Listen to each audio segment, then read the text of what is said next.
you would like us to talk about. That's because we're your news channel. And every morning at 6 a.m, it's breakfast on GB News.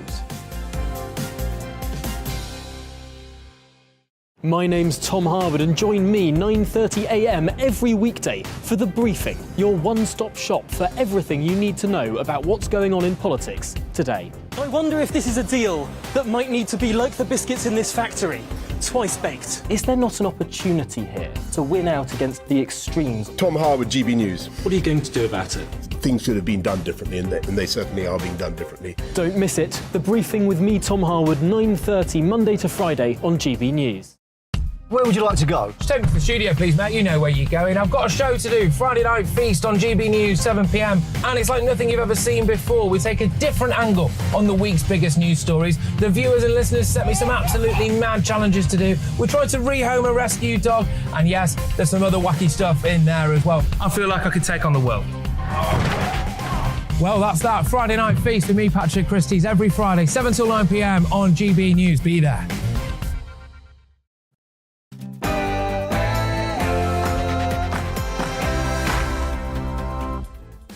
Good morning, you're watching GB News, and coming up on the political correction today, we look back on another week of campaigning between Liz Truss and Rishi Sunak.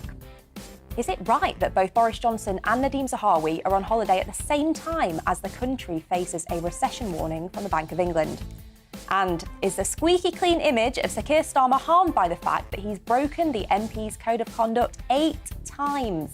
That plus plenty more after the latest news with Ray Addison.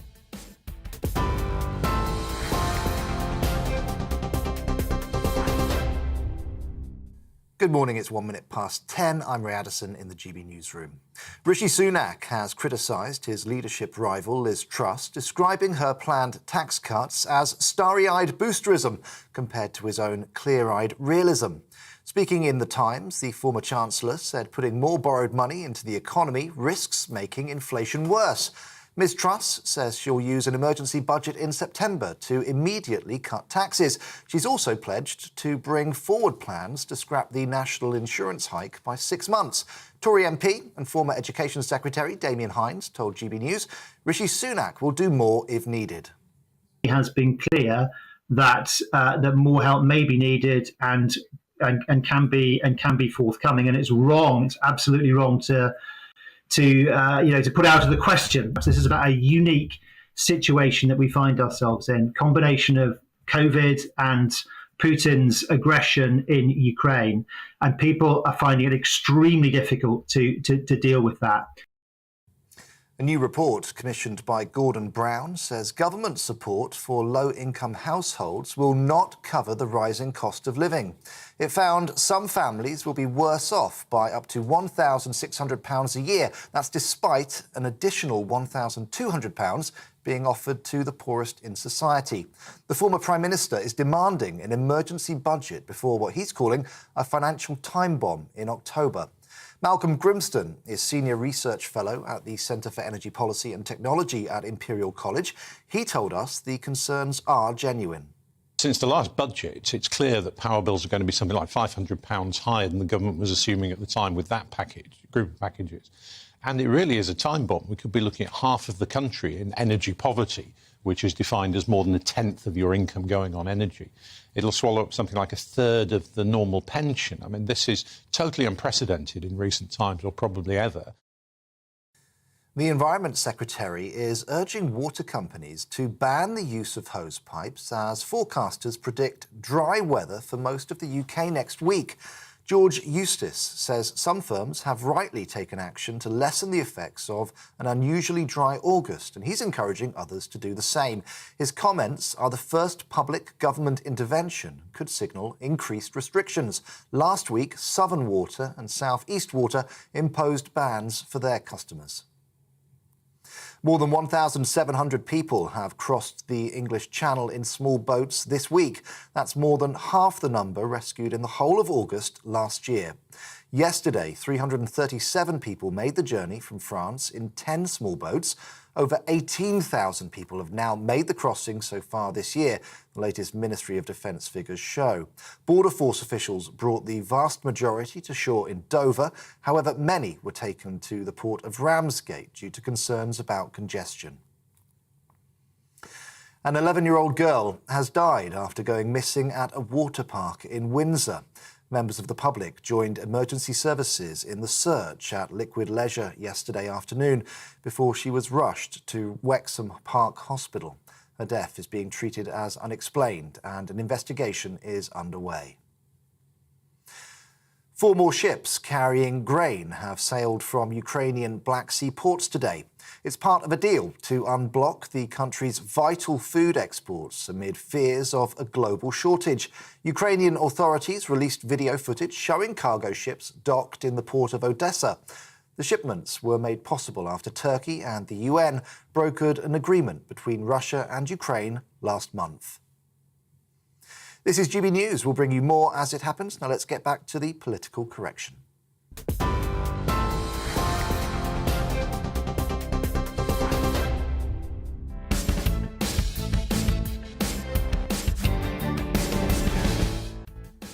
Good morning. You're watching GB News and this is the political correction. We're here for the next 2 hours to correct politics and put you, the people, back in charge. As you know, this is not about journalists talking to journalists. It's about you telling us what you think. This week, I'm joined here in the studio by Labour MP Rosie Duffield and by the former Conservative Minister David Mellor. And coming up this hour, we look back on another week of campaigning between Liz Truss and Rishi Sunak.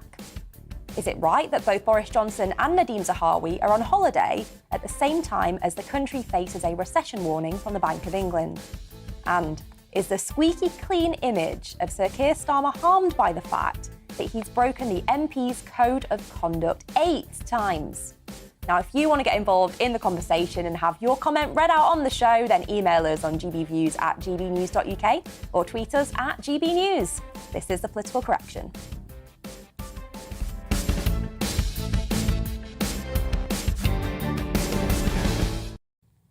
Well, it has been another eventful week in the Conservative leadership campaign. At a hustings event in Eastbourne, Liz Truss was shouted down by protesters, believed to be from the Green New Deal Rising group. Take a look. We are the UK majority.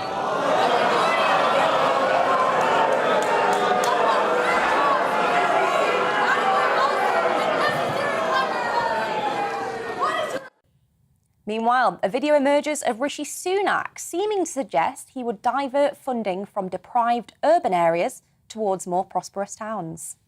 To start changing the funding formulas to make sure that areas like this are getting the funding that they deserve. Because we inherited a bunch of formulas from the Labour Party that shoved all the funding into deprived urban areas, then that needed to be undone. I started the work of undoing that. So quite the week in this leadership contest. So Rosie, what have you made of it? I mean, in general, but this week in particular. It seems to have been going on forever and ever for a start, but also it's not been very nice, has it? It started out really nastily. That seems to have died down a little bit. I think they're being a bit more collegiate now. We're down to 2. But, you know, some of the kind of claims and counterclaims from both camps have been pretty nasty. And it seems like now that they're making all these great big promises, they're going to have to actually fulfil them if they get into power, because you can't make these promises and then go back on them. Tax seems to be the kind of key thing at the moment, and the economy obviously is the kind of major battleground. It was really interesting seeing Liz being heckled on climate change, because it's the one thing I haven't heard very much about from any of the leadership candidates, but I don't know if that's the right way to make your point. It's going to potentially alienate people that you want on board if you're one of those protest groups. But at the same time, it is a really important issue and we need them to say more about it, I think, in my opinion. Mm-hmm. Really worrying for security, though, frankly. Yeah, I mean, this is still the Foreign Secretary, yeah, right? Yeah, and we all rely on our security teams, as you know, we all do. We all get trolled. We've had 2 colleagues sadly murdered, and it is the number one thing. And you can probably just see on her face there's that sort of flash of fear when she hears a thing. And I think we all do have our security at the top of our mind at the moment. So that is a bit worrying. And I think, you know, if someone can go and disrupt a meeting like that, we have to really look again at security. Mm-hmm. David, what do you make of this leadership contest? Because as Rosie said, it does seem like it's been going on forever. Well, it's riveting to me. Look, how long are they going to go on with this?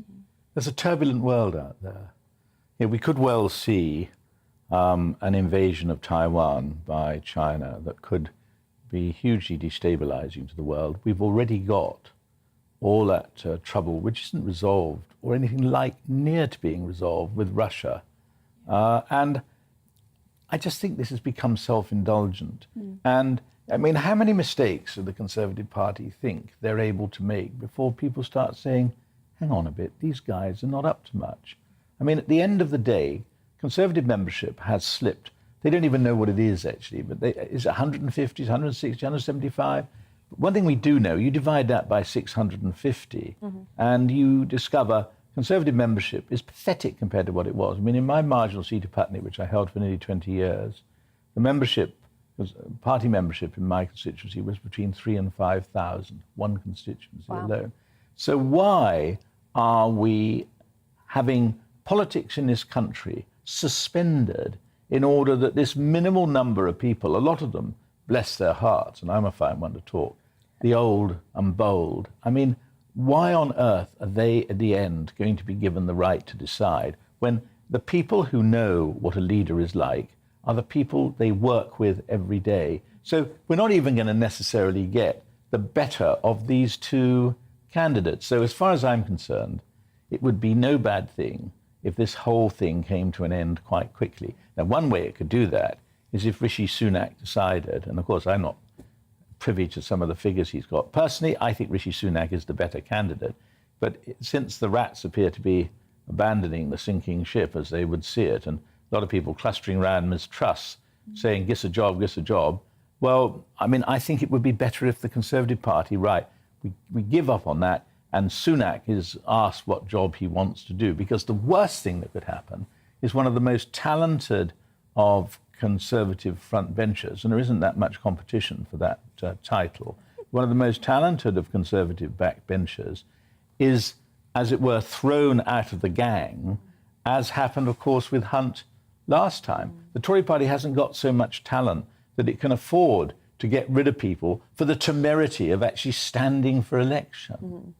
That is a very good point. I think it does look like it's game over for Rishi, so he could back out graciously. I think they've pledged, haven't they, that they will take it to the wire and they'll let those members. But as David said, it's 0.2% of the population or something who gets to decide on this.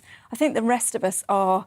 It's just a little bit embarrassing and we're just fed up with it. On the world stage, there's so many things we should and could be commenting on and doing and dealing with all these crises. So let's just get it over and done with as soon as possible, I think. Well, I think, yeah, as you say, the two candidates have signed a pledge saying that if they made it to the final two, they'd take it to the membership. I think members felt a bit burned back when Theresa May became leader and didn't actually get a choice and get a vote. But the nation survived. Very true.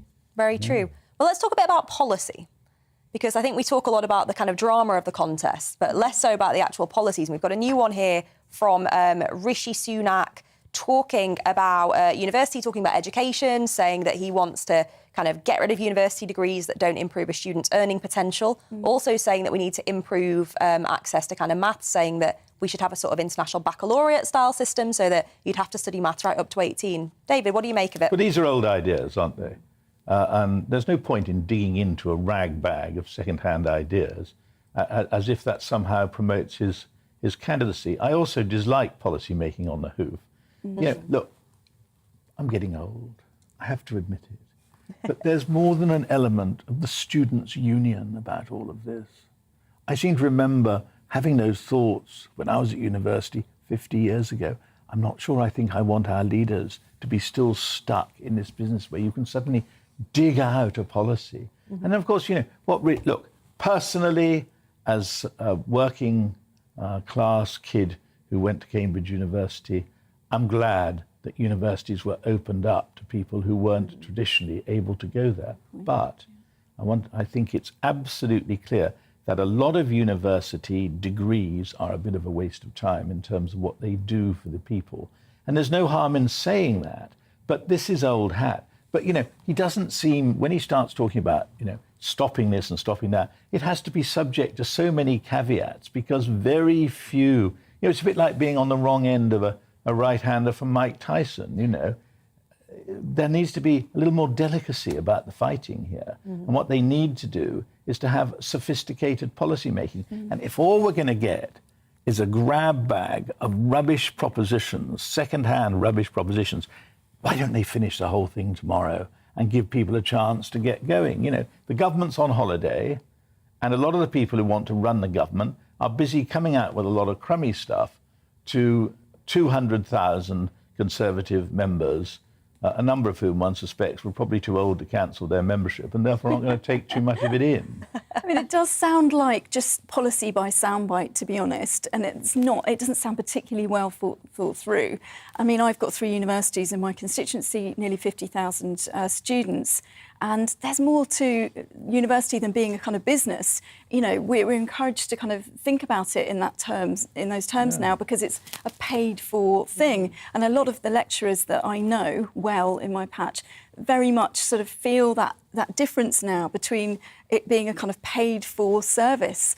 Actually, it's about education. We don't just go to university to get a job at the end. What about classics? What about drama? What about the kind of things that you might just really enjoy that may not have a direct route to employment? History, for example. You can turn your hand to all kinds of things. You could do a law conversion degree no matter what your degree has been. So I think there's more to it than sort of value for money and a job at the end. So it's a shame to kind of reduce it down.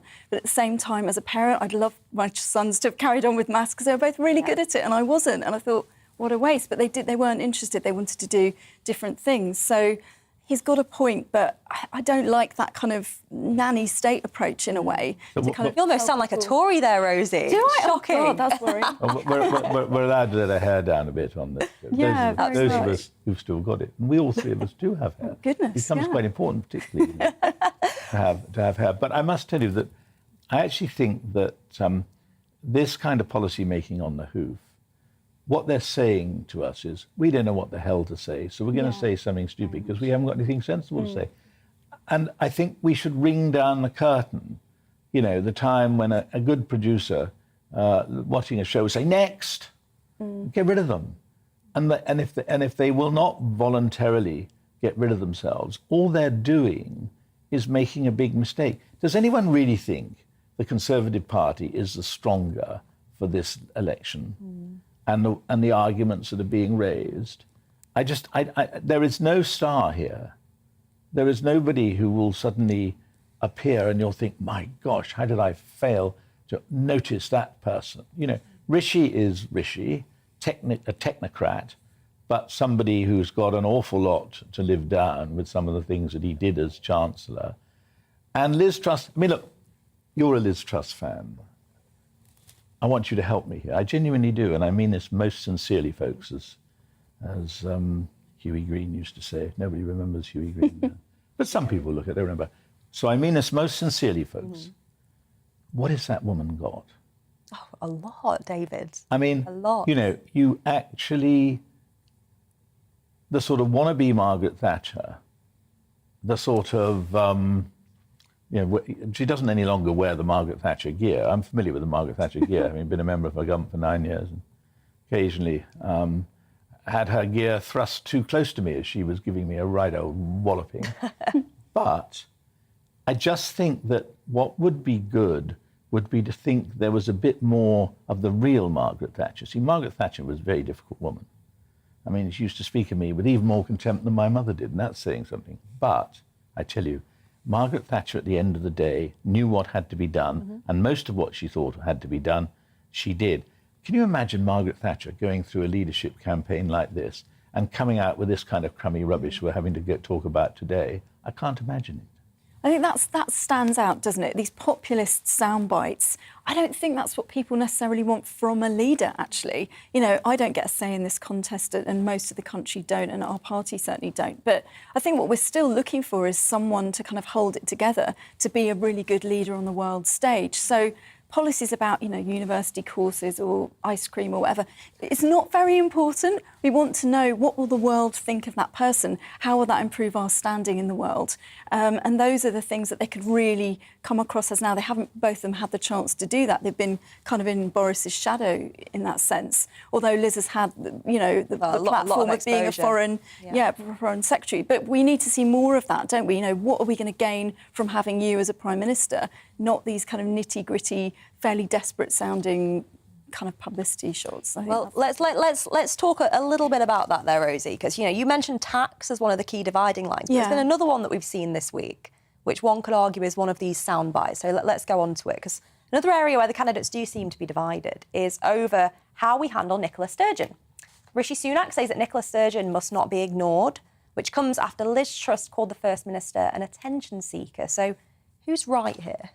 I mean, probably lots of people would secretly want to ignore Nicola Sturgeon for lots of reasons, but you can't say that as a prime ministerial candidate. She's in charge of Scotland. It's fairly important. We can't ignore her. And, she is adamant that there's going to be that second referendum. We're led to believe that the majority of the country are behind that as an idea. That's something the Prime Minister is going to have to get to grips with from the off. It's very much kind of there waiting to happen or not. And it's, Ian Blackford will keep on every single Wednesday, as the SNP have been doing. So we cannot just ignore someone like that. I guess it was just a quick off-the-cuff kind of comment, and she's obviously finding Nicola Sturgeon's stand on it, not hers.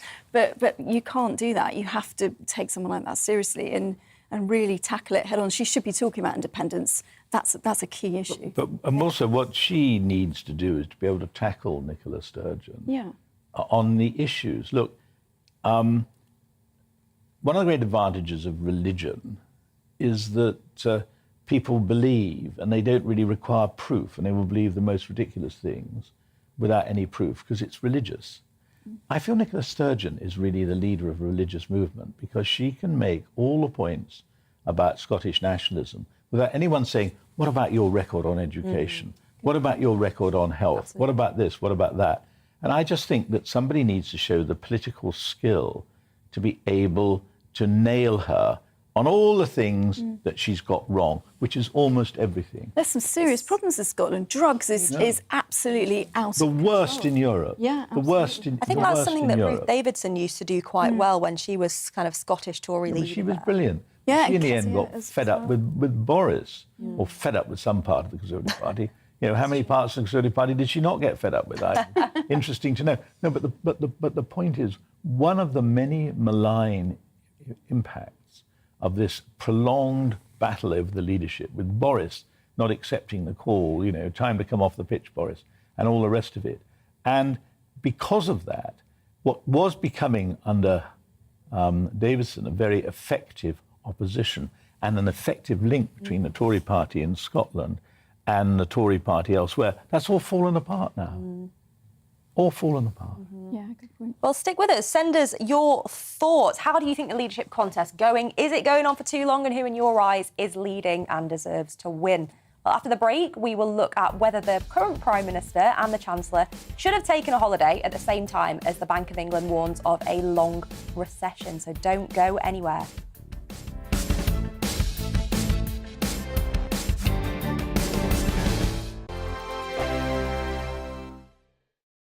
We are GB News. We're right across this great nation. On TV. On radio. On digital. Absolutely everywhere. We don't talk down to you. We embrace all voices with honest and civilised conversation. We are not part of the establishment. We're one of you. And we're only getting started. Join us on GB News, the People's Channel. Britain's news channel.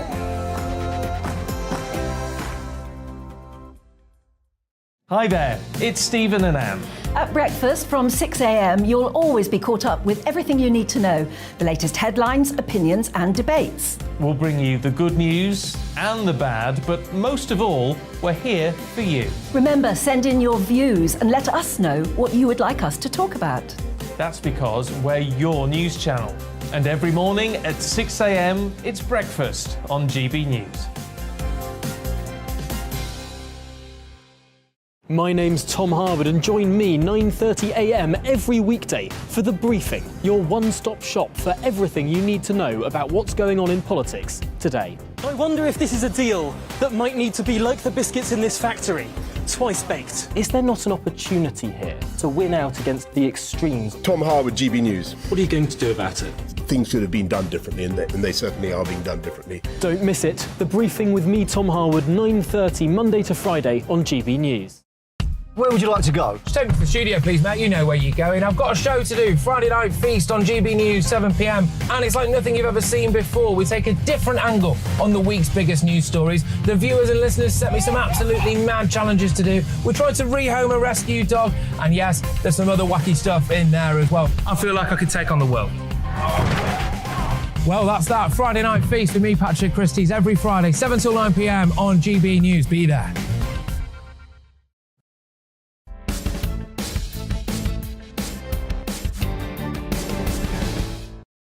Hello and welcome back to The Political Correction. Now, Boris Johnson and the Chancellor Nadhim Zahawi are on holiday, despite warnings of inflation soaring further and of the economy entering the longest recession since the financial crisis.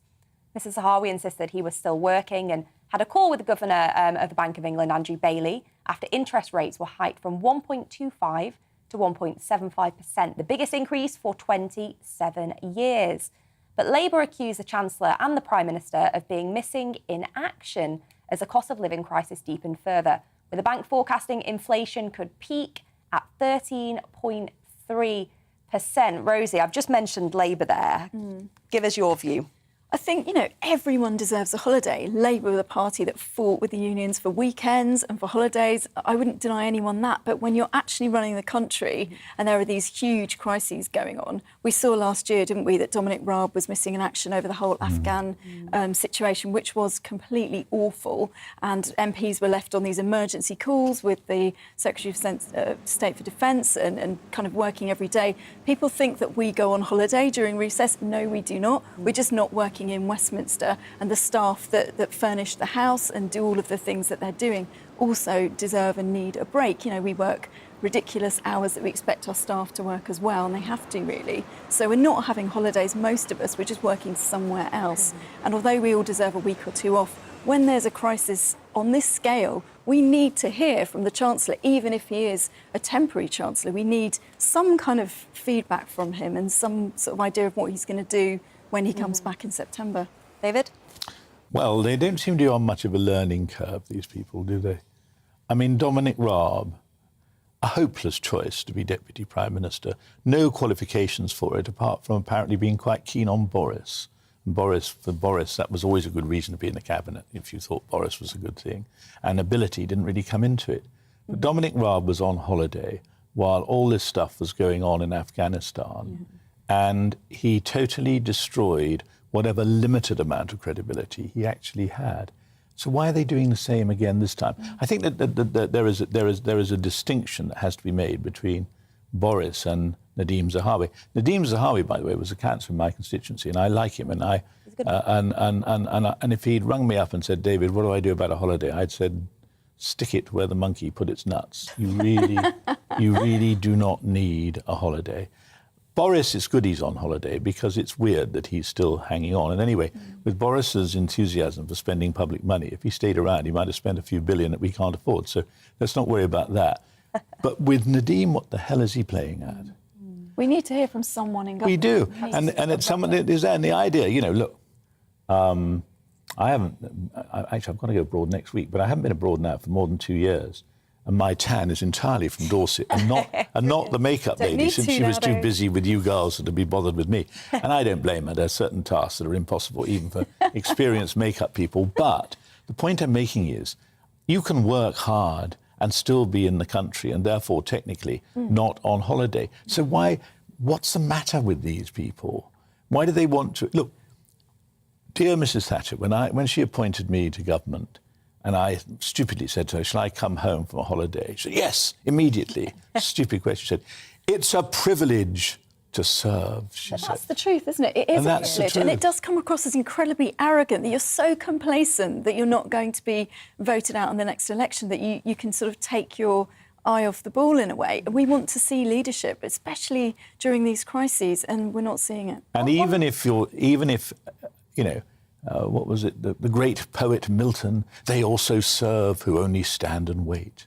Absolutely. But you should be standing and waiting in Britain, maybe in Whitehall, whatever.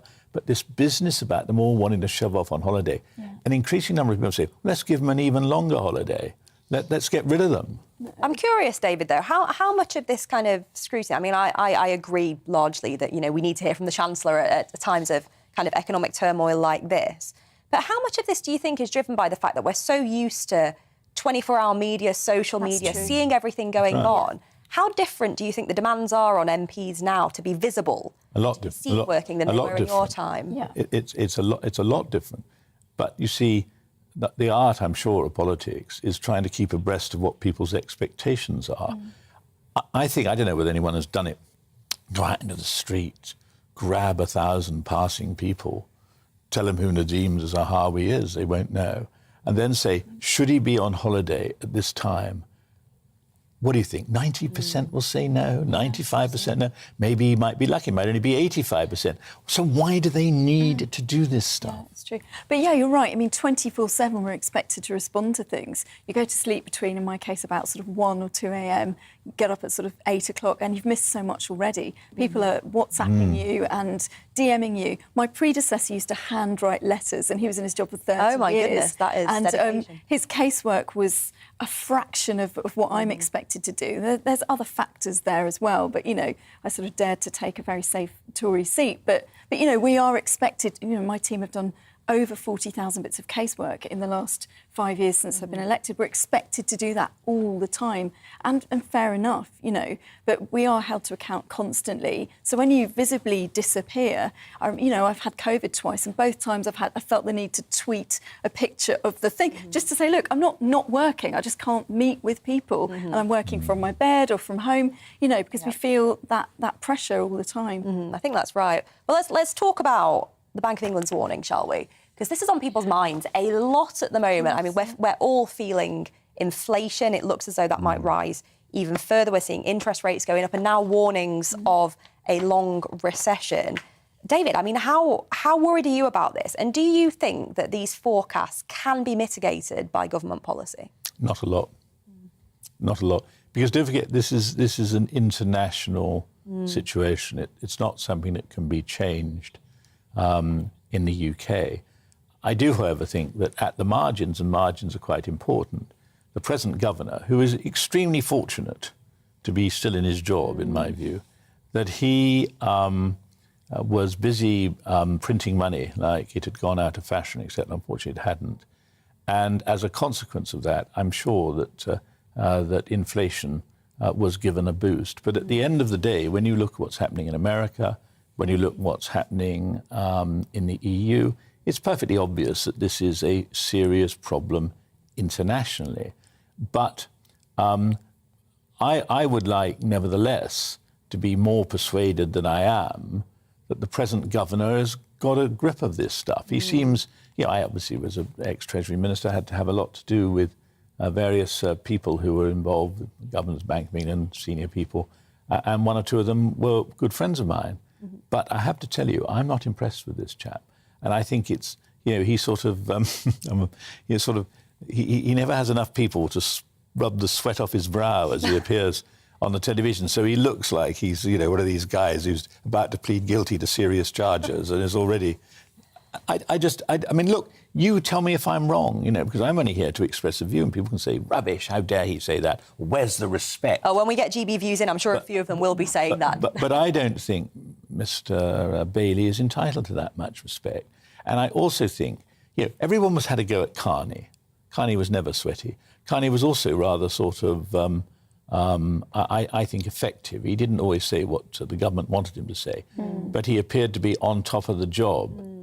And I don't think this guy gives that impression at all. Now, of course, he's probably brilliant behind the scenes. It would just be nice to see some of that. Yeah.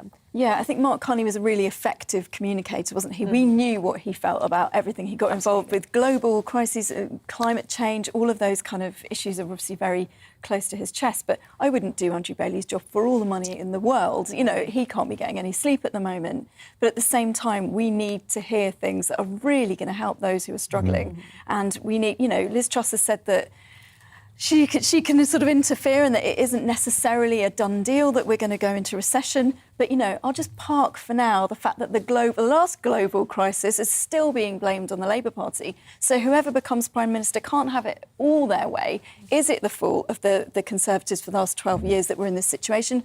Or is it the global crisis? I have to think it's a bit of both. But you know, you can't say it was all Gordon Brown's fault and then say, but it's nothing to do with us, Gov. You know, you've really got to kind of take responsibility for some of your own policies on this that's led to lots of the factors, including fuel poverty and not looking after the people who need help the most. Well, one of the things that I'm curious about, because, you know, I know what opposition politics is like. You have to give it to the government and give them some stick, of course, but what is Labour's plan, really, to get the economy growing? Because Keir Starmer did a big speech, was it last week or the week before, saying we need to grow the economy, but there was nothing tangible in there, I don't think. So what is the plan? We seem to be guarding our policies very closely to our chest. I don't know if that's because we tend to kind of only release them just as we release a general election manifesto. Personally, I think when we've got 10, 12 years of Conservative, we need to be making more louder kind of policies now.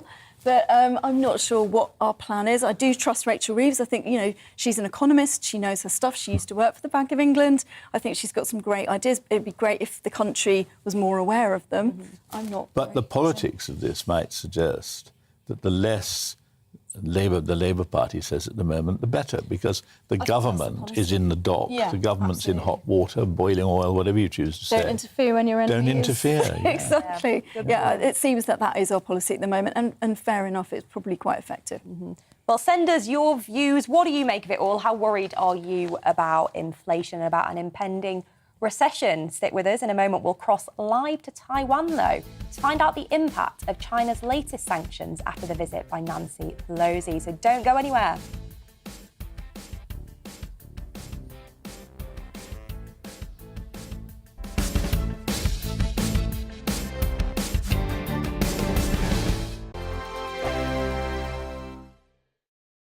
We are GB News. We're right across this great nation. On TV. On radio. On digital. Absolutely everywhere. We don't talk down to you. We embrace all voices with honest and civilised conversation. We are not part of the establishment. We're one of you. And we're only getting started. Join us on GB News, the People's Channel. Britain's news channel.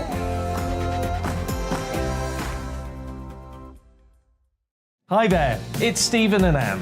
At breakfast from 6 a.m, you'll always be caught up with everything you need to know, the latest headlines, opinions and debates. We'll bring you the good news and the bad, but most of all, we're here for you. Remember, send in your views and let us know what you would like us to talk about. That's because we're your news channel. And every morning at 6 a.m, it's breakfast on GB News.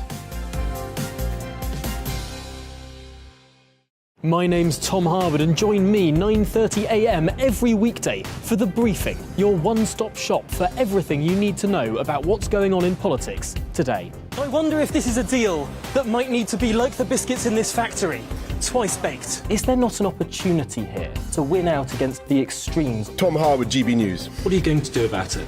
Things should have been done differently, and they certainly are being done differently. Don't miss it. The Briefing with me, Tom Harwood, 9:30 Monday to Friday on GB News.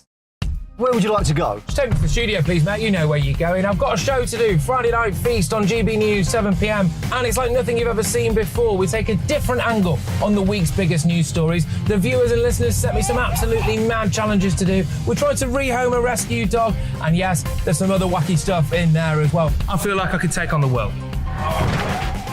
Well, that's that. Friday Night Feast with me, Patrick Christie's, every Friday, 7 till 9 p.m. on GB News. Be there.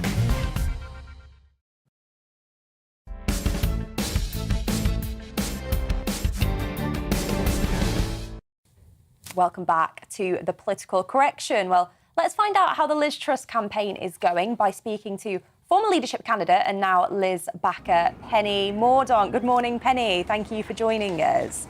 Morning, Deanna.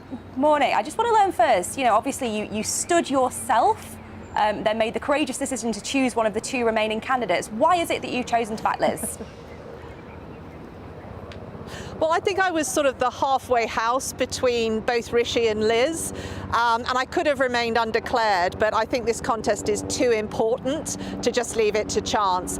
And the reason why I chose Liz was because I think she really does recognise that we're at an inflection point for our country, that yes, we've got some challenges, but we have got to enable our country to compete on the international stage. We've got to attract investment and opportunities into this country, and that's not going to happen by accident. We've got to actually change the way we're doing things, modernise our country to be able to create that Brexit dividend that people so desperately want to see.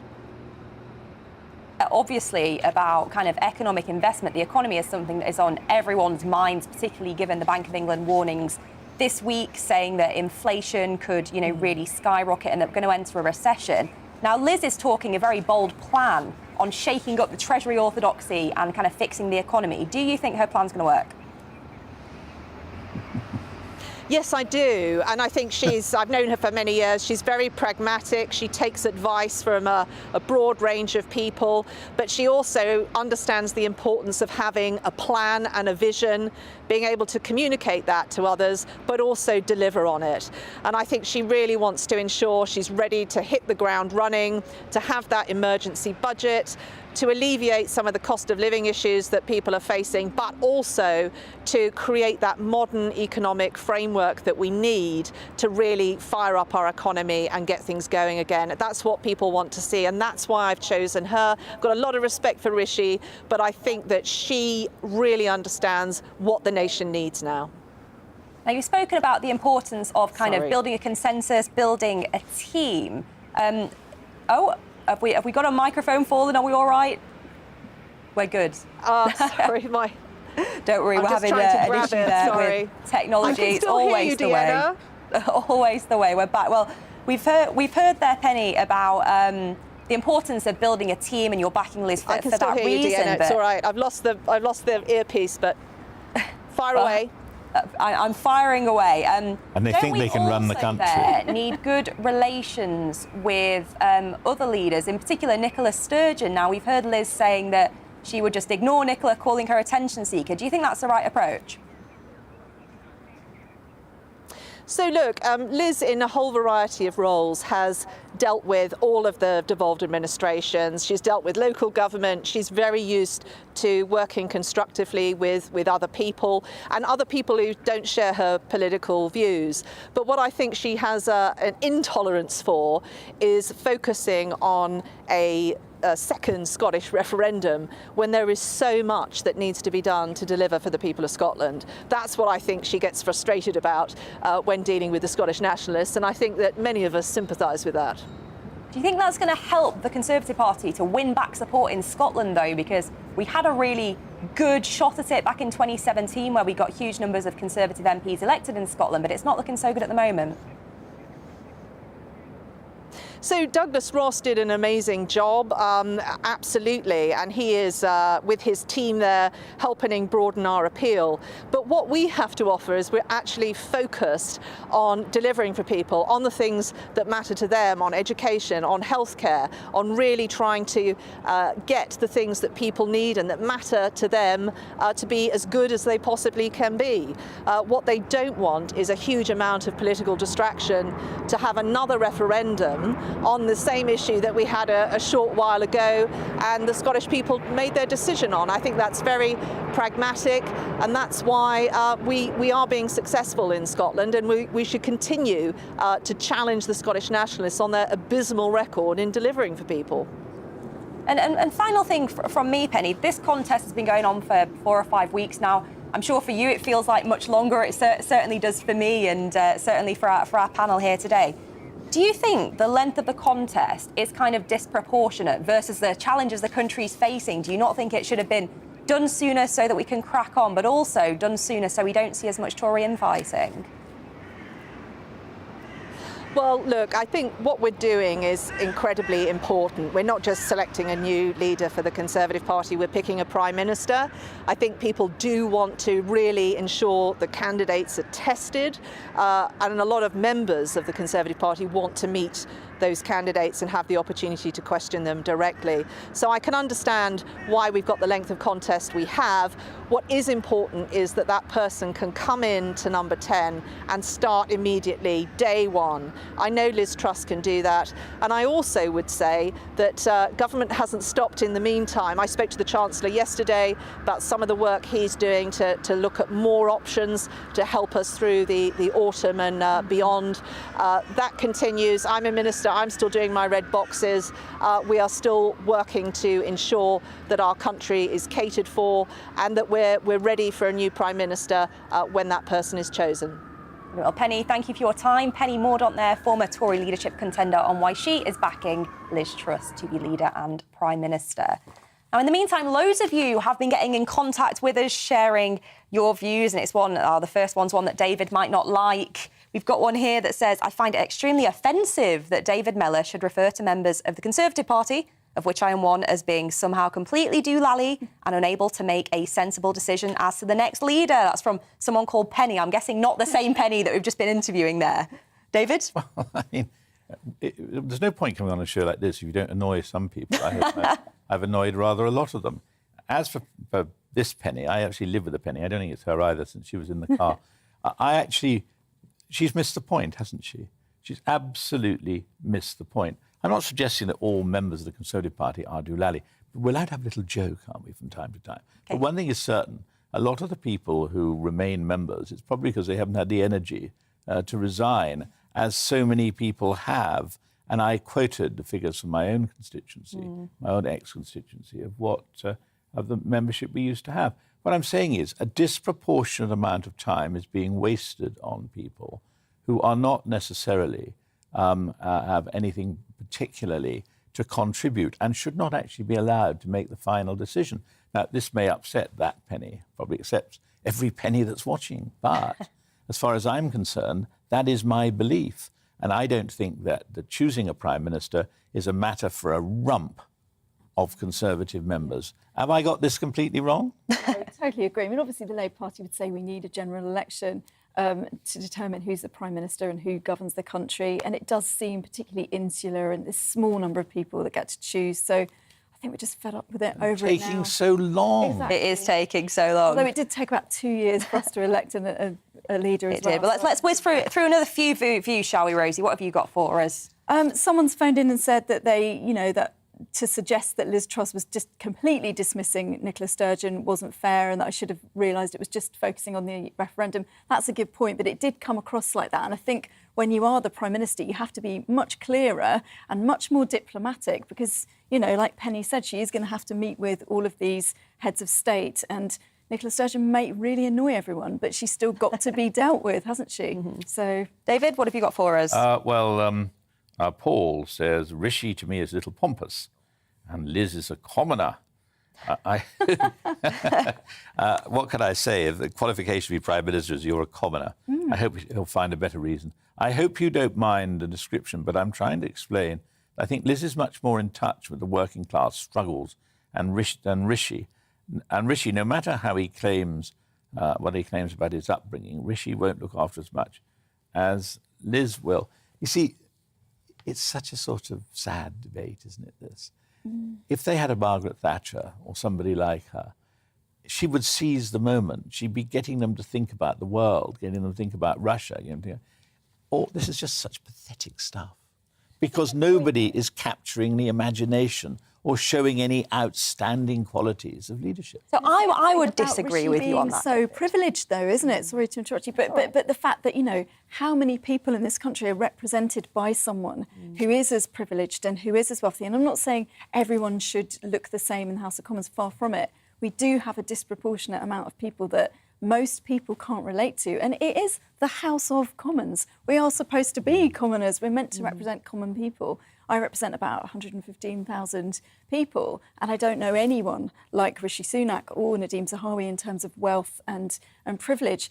On the other hand, you could argue they could get any job. they don't have to be doing this work in Parliament. They're obviously driven to do it. So, I don't know. And Dana, can I just further defend myself? I feel under attack here. I shall have to go and see my psychiatrist. No, sorry. You must never take anything I say seriously. I'm sure you know me well enough to know that. No. But look, here's the point. I don't think that it's a good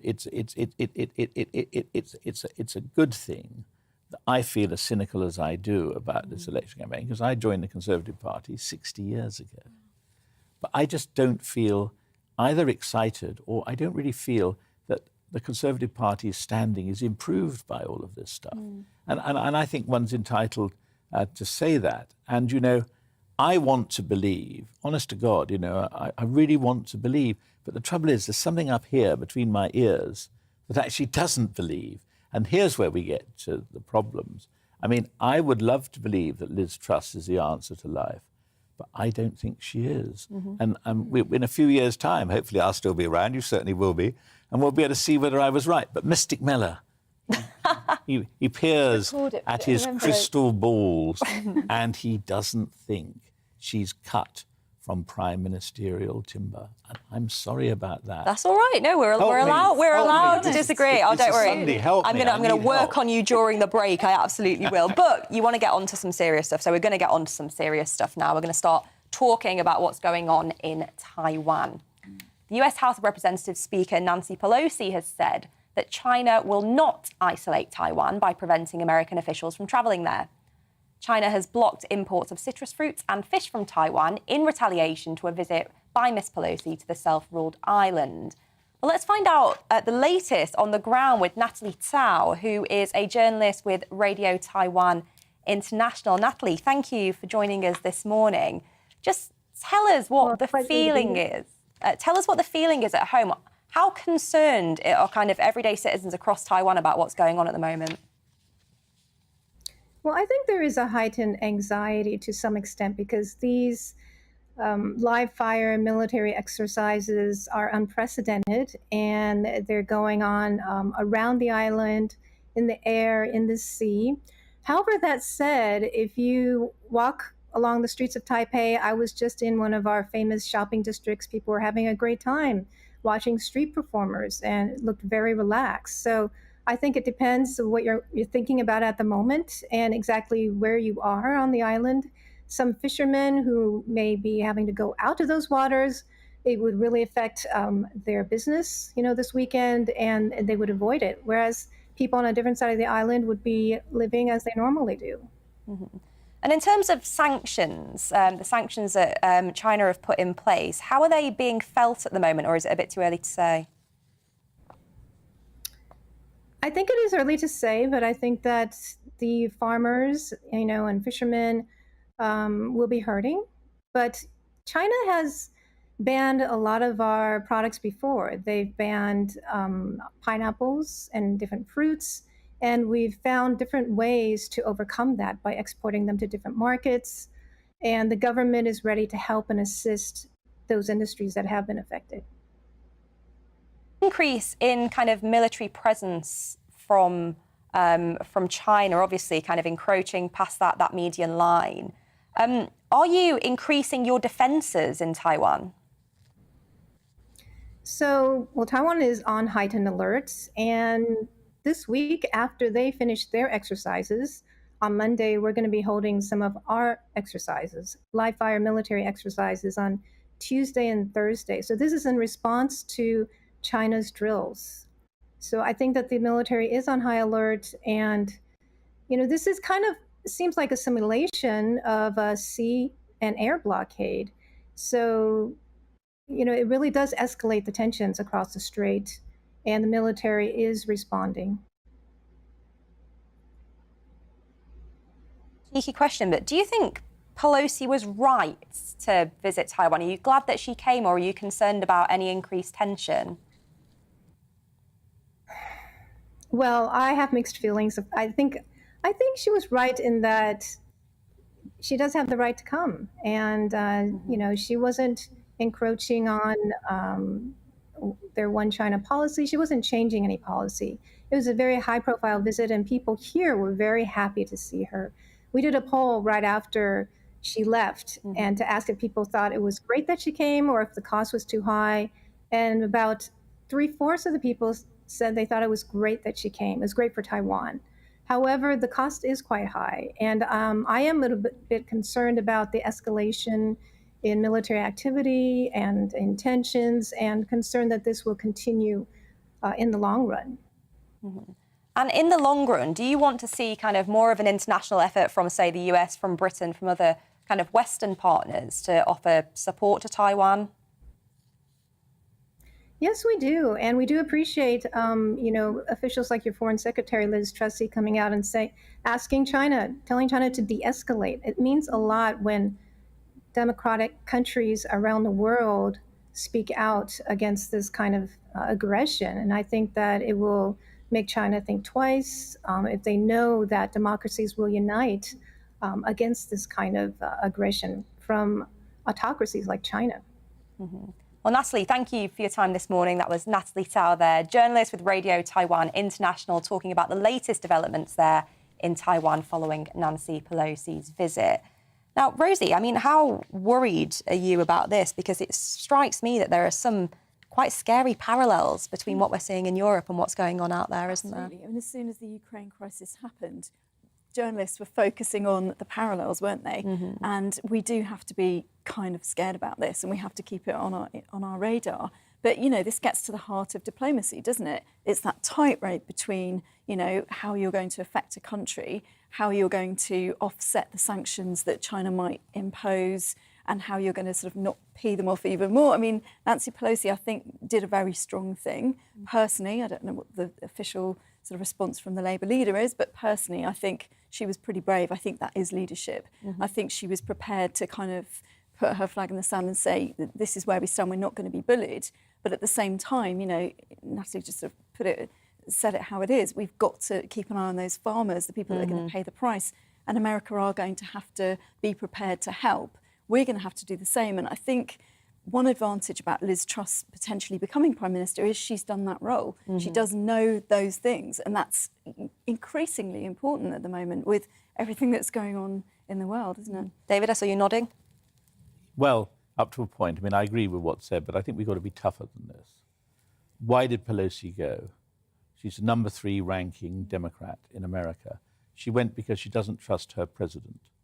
She went because she regards Biden, I haven't said so, but it's perfectly obvious, as someone who perhaps is wasted enough in the brain to become a member of the Conservative Party. Who can say? But basically, but to be serious about this, he made a huge mistake when he was elected, and he let the Taliban back into Afghanistan. A humiliation.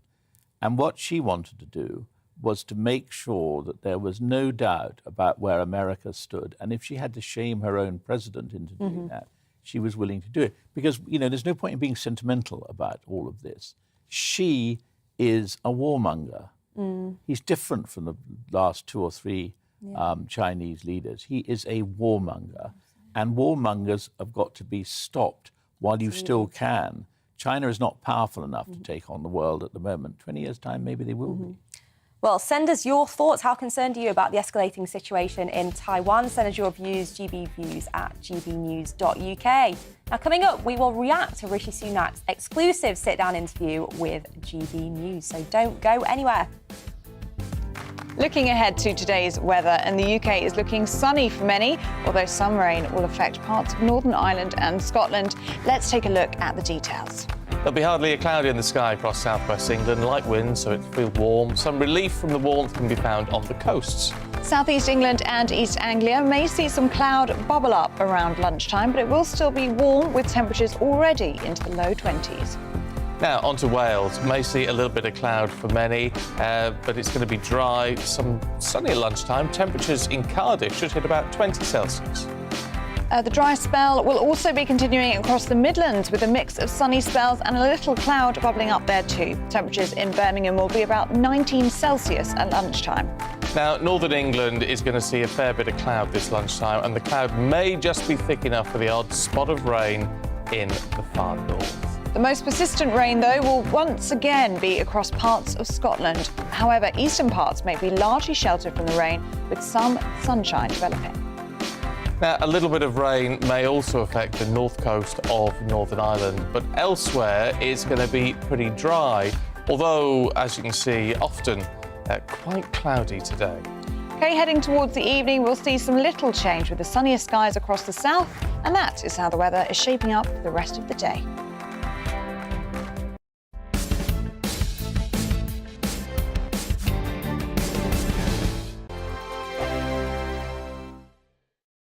We are GB News. We're right across this great nation. On TV. On radio. On digital. Absolutely everywhere. We don't talk down to you. We embrace all voices with honest and civilised conversation. We are not part of the establishment. We're one of you. And we're only getting started. Join us on GB News, The People's Channel. Britain's news channel.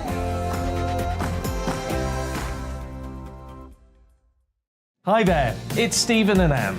At breakfast from 6 a.m, you'll always be caught up with everything you need to know, the latest headlines, opinions and debates. We'll bring you the good news and the bad, but most of all, we're here for you. Remember, send in your views and let us know what you would like us to talk about. That's because we're your news channel.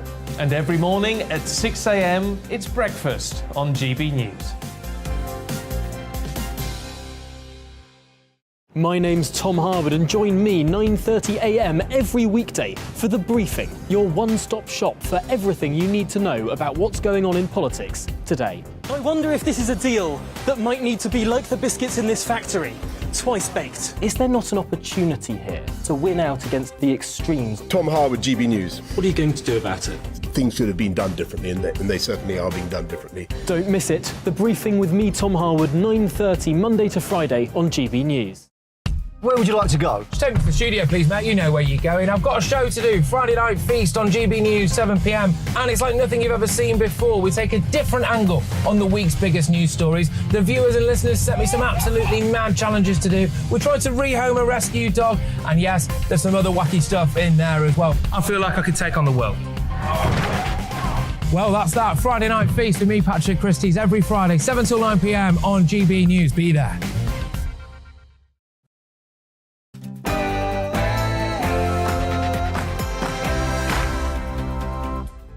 Good morning. You're watching GB News, and coming up on the political correction, the Environment Secretary George Eustice wants us all to ditch our hosepipes.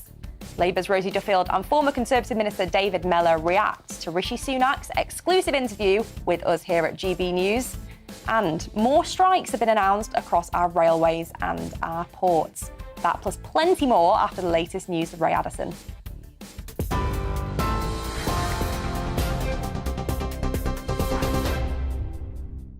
Good morning, it's 1 minute past 11. Here's the latest from the GB newsroom. Rishi Sunak has criticised his leadership rival Liz Truss, describing her planned tax cuts as starry-eyed boosterism compared to his own clear-eyed realism. Speaking in The Times, the former Chancellor said putting more borrowed money into the economy risks making inflation worse. Ms Truss says she'll use an emergency budget in September to immediately cut taxes. She's also pledged to bring forward plans to scrap the national insurance hike by 6 months. Former leadership hopeful Penny Mordaunt told us Liz Truss is ready to take the reins. I think she really wants to ensure she's ready to hit the ground running, to have that emergency budget, to alleviate some of the cost of living issues that people are facing, but also to create that modern economic framework that we need to really fire up our economy and get things going again. That's what people want to see, and that's why I've chosen her. I've got a lot of respect for Rishi, but I think that she really understands what the nation needs now. Well, current Tory MP and former Education Secretary Damien Hinds supports Rishi Sunak. He told us he'll introduce more economic support if needed. He has been clear that that more help may be needed and can be forthcoming. And it's wrong. It's absolutely wrong to put out of the question. This is about a unique situation that we find ourselves in. Combination of COVID and Putin's aggression in Ukraine, and people are finding it extremely difficult to deal with that. A new report commissioned by Gordon Brown says government support for low-income households will not cover the rising cost of living. It found some families will be worse off by up to £1,600 a year. That's despite an additional £1,200 being offered to the poorest in society. The former Prime Minister is demanding an emergency budget before what he's calling a financial time bomb in October. Malcolm Grimston is Senior Research Fellow at the Centre for Energy Policy and Technology at Imperial College. He told us the concerns are genuine. Since the last budget, it's clear that power bills are going to be something like £500 higher than the government was assuming at the time with that group of packages. And it really is a time bomb. We could be looking at half of the country in energy poverty, which is defined as more than a tenth of your income going on energy. It'll swallow up something like a third of the normal pension. I mean, this is totally unprecedented in recent times, or probably ever. The Environment Secretary is urging water companies to ban the use of hose pipes as forecasters predict dry weather for most of the UK next week. George Eustace says some firms have rightly taken action to lessen the effects of an unusually dry August, and he's encouraging others to do the same. His comments are the first public government intervention and could signal increased restrictions. Last week, Southern Water and South East Water imposed bans for their customers. More than 1,700 people have crossed the English Channel in small boats so far this week. That's more than half the number rescued in the whole of August last year. Yesterday, 337 people made the journey from France in 10 small boats. Over 18,000 people have now made the crossing this year, the latest Ministry of Defence figures show. Border Force officials brought the vast majority to shore in Dover. However, many were taken to the port of Ramsgate due to concerns about congestion. An 11-year-old girl has died after going missing at a water park in Windsor.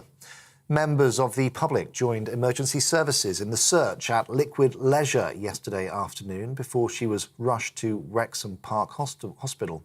Her death is being treated as unexplained and an investigation has been launched. 4 more ships carrying grain have sailed from Ukrainian Black Sea ports today. It's part of a deal to unblock the country's vital food exports amid fears of a global shortage. Ukrainian authorities released video footage showing cargo ships docked in the port of Odessa. The shipments were made possible after Turkey and the UN brokered an agreement between Russia and Ukraine last month. This is GB News. We'll bring you more as it happens. Now let's get back to the political correction.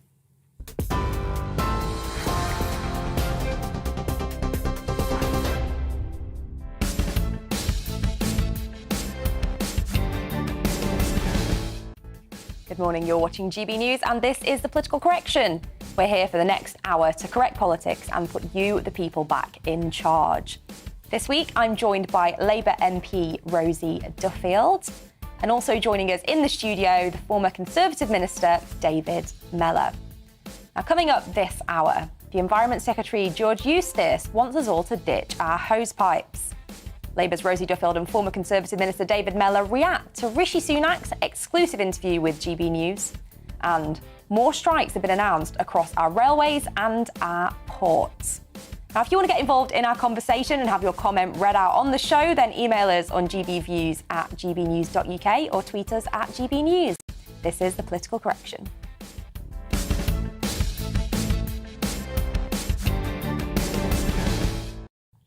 Now, you may have missed this one, but local authorities have asked the public to stitch on their neighbours if they see them using a hosepipe during the ongoing ban.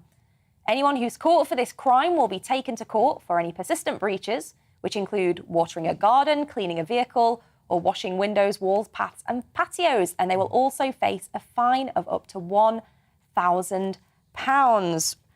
Rosie. We've got to do something, haven't we? I mean, just coming back to London for the show, everything's golden. You know, I've never seen London like it. There's no green anything anymore, and we do need to do something. You know, but there will be people desperate towards their gardens who are really frustrated. But Southern Water is not popular in my patch, so they're going to be even less popular, I think, imposing a ban. You know, you said you're doing a public meeting about this, aren't you, next week? I held a public meeting last August because basically every time it rains, which is quite frequent in Kent, usually, we've got poo and God knows what else floating around our coastline in East Kent, and our economy and our way of life revolves around that. So we can't go sailing, we can't fish, we got, you know, all the things that we enjoy doing, swimming, we can't do. And it's affecting our tourism industry, while this particular company make enormous profits, most of which are going to their shareholders and their chief executives. So they're not popular anyway. People in my patch are already saying they're not going to pay their bill. If they're now not even allowed to water their gardens, I think there's going to be another backlash. So we'll have to see how that goes down. David? Yeah, I mean, I entirely agree. What's ludicrous is to hear a minister seeming to want to condemn people for actually wanting to enjoy the uses to which they can put water in their home, nice garden and so on. Look, the water companies are an absolute disgrace. They were privatised, which is fine, but now they're owned by mainly foreign money who doesn't care about us. We're merely a group of people to be exploited. What is going on when you have still huge amounts of water being wasted through leakages? Absolutely. Huge amounts. And when, you know, in the middle of London, there was supposed to be a way of taking water, creating fresh water in a recycling plant. And that has cost £250 million, and it doesn't work. And I would like to see ministers actually taking on the water companies. Look, at the end of the day, it's a pretty lousy summer for a lot of people. I mean, the weather is good, but, you know, a lot of people have real worries. If you want to pot around your garden and you want to actually grow some lovely flowers and you want to live in a situation where you feel proud to actually sit in a garden like that you've slaved over, what are we doing threatening these people with being imprisoned or fined? You know, this government it should have learnt its lesson from what happened during the pandemic. People are sick of being threatened, and threatened by people who they do the threats, but they don't actually behave themselves. I'd love to believe that minister didn't have anything growing in his garden.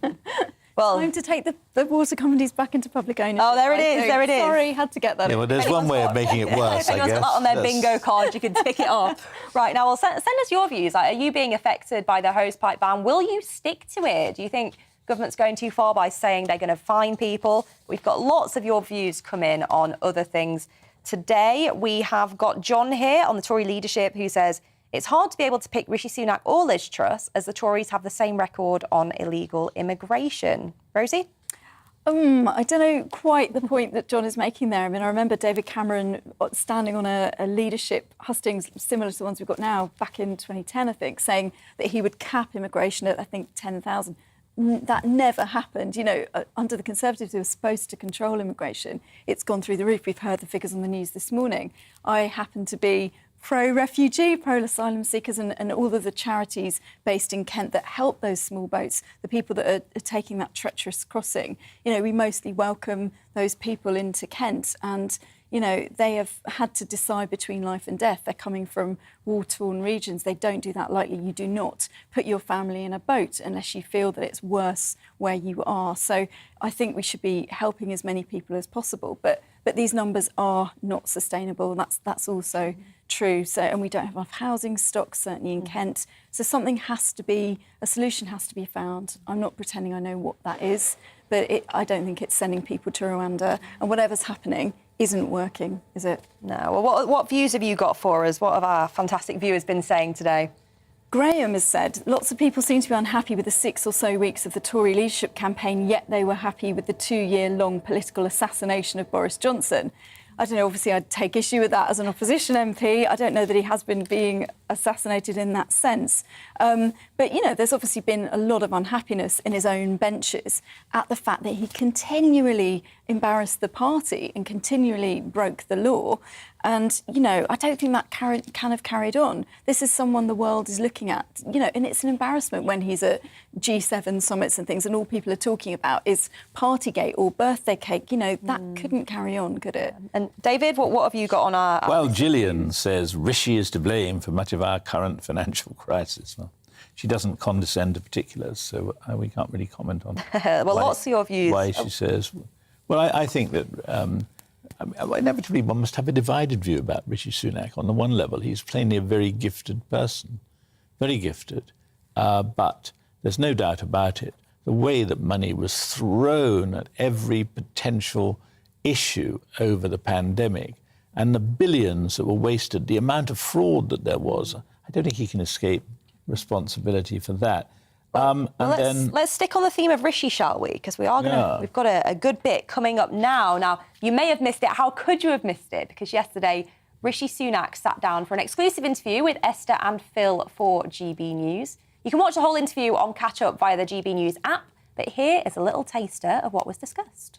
Quick question here. HS2 or high-speed broadband? Which one? Well, look, we're doing both. Oh, you've lost me there. We are doing both. Yeah, well, OK.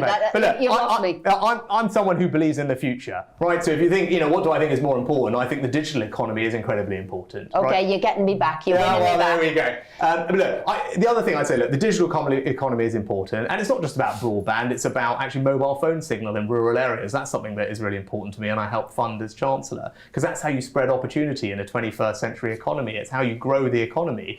And I also think we need to move away from focusing only on very large-scale infrastructure projects. Right, well, the first one is HS2. Move away from that and save yourself some money. Well, that's why I focused as Chancellor on promoting smaller scale projects in towns and communities up and down the country. I created the Levelling Up Fund because that's the kind of thing where you can spend smaller amounts of money that make an immediate difference to people's lives in their communities across the country.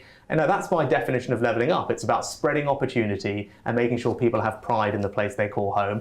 I don't want them to wait, 3 decades for this massive new train to come. I want them to get it in the next year or two so they can see real change, and preferably before the next election. That's the kind of thing that I want to deliver. It's across the north and not the HS2. I'm leaving that thought with you. Yeah. Was Nancy Pelosi right to go to Taiwan?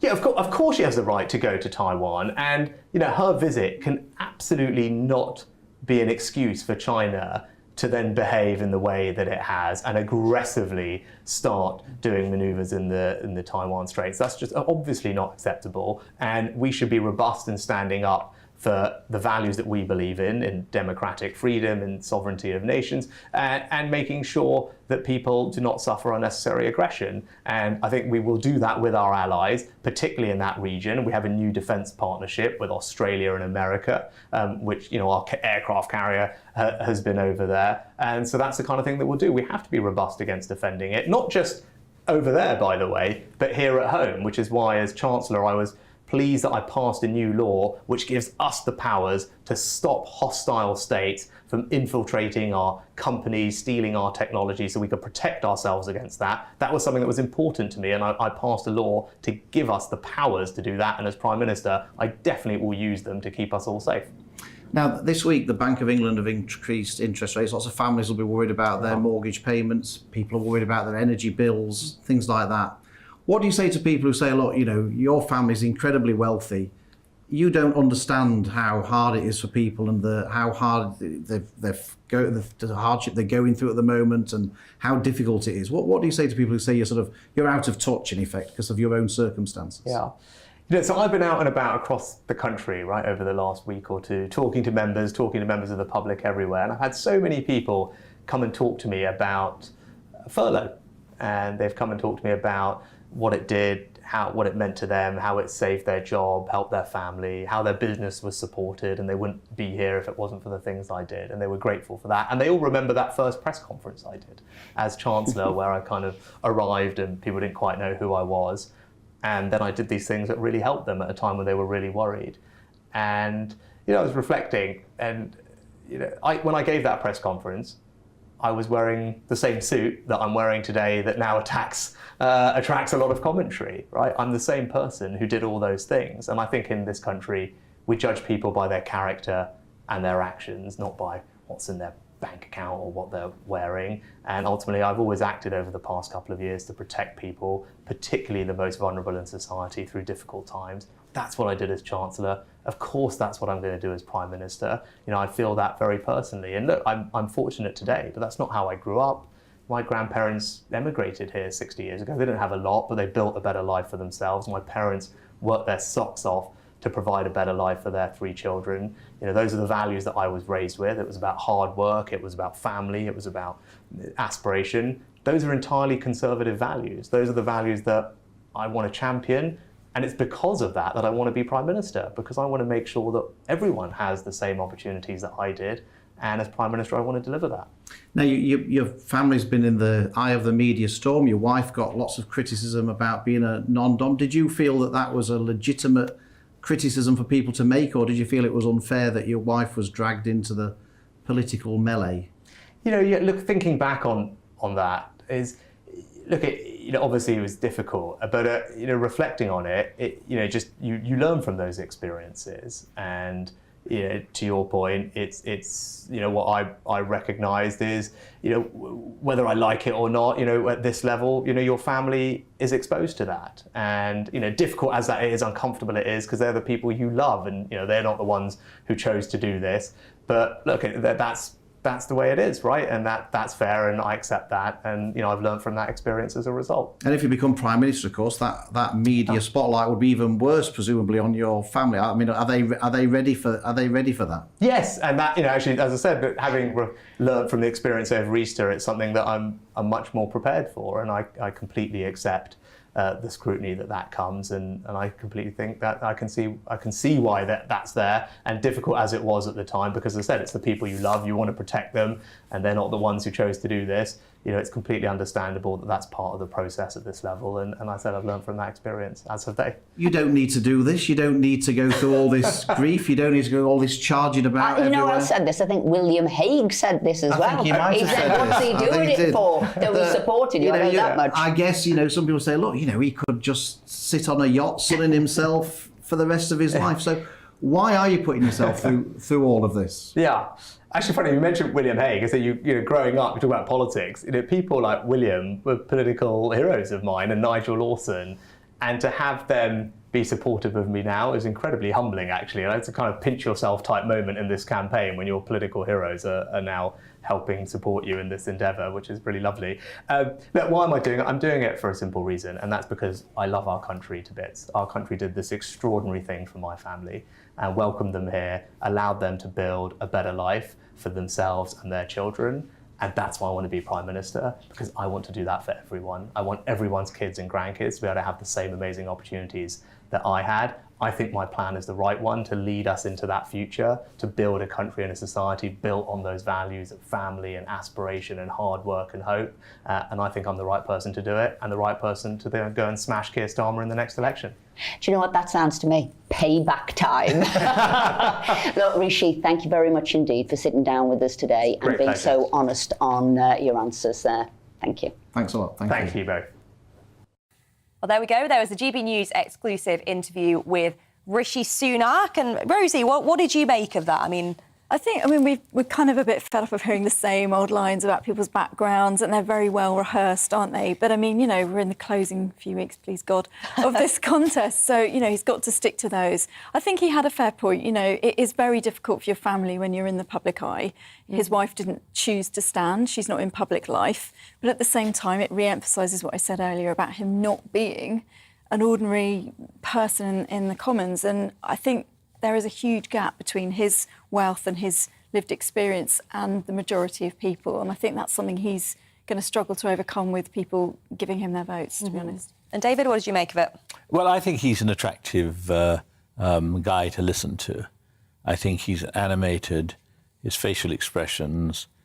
He speaks well, of course, because he's British-born. There's no hint of anyone who wants to suggest that, somehow or other, he is from an outsider. He isn't, and I think he can do a lot of good for Asian people of an Asian background in politics. I would like to see him succeed, but I think he has 2 crosses to bear, one of which is his record during the pandemic, of which I've already spoken. The other is the wife's money, and I just think he doesn't help himself. I mean, my wife is so annoyed with me for talking about this that she's going to buy me one, which is one of these self-heating coffee. Oh, yes. because I keep making the point about these self-heating coffee mugs. I mean, I'm sorry, but, if your wife's as rich as Croesus, you should come in with a chipped mug that someone you brought at an Oxfam shop. But seriously, I think... I'm surprised your lovely wife isn't buying you a self-chilling champagne flute. That would be much more. But I mean, if she does, she keeps very quiet about it and probably drinks it all herself as well, yeah. Well, if you're wondering why Alistair is joining us, it's because, of course, we had the exclusive interview there with Esther and Philip. But Alistair, you've got a very exciting interview on Wednesday evening, haven't you? Well, except, and I don't mean to be pedantic, but it really is very, very important, it is not an interview. We've had several debates so far, and the BBC have had a go, and ITV, Channel 4 and all the rest of them. What we as GB News are doing, and I am genuinely excited about it, is staging what we're calling a People's Forum. The first one is indeed on Wednesday. It's with Liz Truss, and it's in Salford in Manchester, in a town hall setting, and we've invited a range of people, some of whom are GB News viewers, some of whom are Daily Mail readers, or just folk who've said, oh, I've heard this is on, and we've asked them to submit a question, and the only real leverage, I guess, that we will have is to say, look, everybody wants to talk about the cost of living, they want to talk about immigration, they want to talk about boat people, and that kind of stuff. So we'll select kind of 5 areas, but we will then say, right, Diana, Rosie, David, your question, off you go. It's not me. I mean, I did one back in 2010, which wasn't interviews either. That was with Dave Cameron and Gordon Brown and Nick Clegg. And Adam Bolton did the same thing for Sky. And we both felt very strongly that the one failure that we had back in 2010 was that we didn't hear enough from the punters, to putting it quite bluntly. And that's what we are doing. It's very GB News. It's called the People's Forum, People's Channel, and all the rest of it. We've got an hour live. We've also, it's only Liz, and we've just listened to Philip and Esther talking to Rishi. We've also invited him to do one as well, at his convenience. These guys are really busy. We've all been involved in campaigns in the past and know what it's like. And then on the 19th of this month, I'm delighted to say also, we are hosting the Tory hustings in Manchester as well. Fantastic. So that will definitely be both of them as well. So I think it's genuinely exciting. But the people who are kind enough to come along and put the questions, it'll be their gig, their show, them versus Liz, Liz versus them. So will you be doing follow-up questions, or are you I think what I've described myself on social media as is a kind of referee. And so if, for example, Liz were to say, no, I've always said X, Y or Z, I may just say, with respect, you didn't quite say that, whenever it was. Or if I think she's being slightly evasive and, I'm the professional in that sense, and the person putting the question may want a little support, little assistance, I will happily do that. But if it's flowing, and Mrs. Higgins from wherever puts her question and Liz comes back with a really good comprehensive answer, that'll do me, fine. We've also got 1 or 2 follow-up questions if people have come in on the same theme. So I might say, OK, fine, Rosie, thanks very much. Now, Diana, you also wanted to come in on that. And it's a small enough space, so I think we can make it do. And that's 5 o'clock on Wednesday, and it should be an absolute cracker. Well, how exciting that GB News have managed to get one of those debates as well, with debates, interviews, People's Forums, that's what we're calling it, isn't it? Yeah, but I watch the debates, literally, that have happened so far, from lovely people like poor Kate falling over and collapsing on the podium. I thought the Channel 4... Don't do that. No, I will do my best not to do that. I mean, I thought, and Rishi, Krishnan Guru Murphy is an absolutely superb presenter, but I thought that programme suffered slightly from not knowing whether it was a series of probing one-to-one interviews or an audience forum. I thought Julie Etchingham on ITV did very well with her format, and that's closer to what we're going on. Yep. But if I only contribute 5% of the airtime in that hour, I'll be a very happy bunny.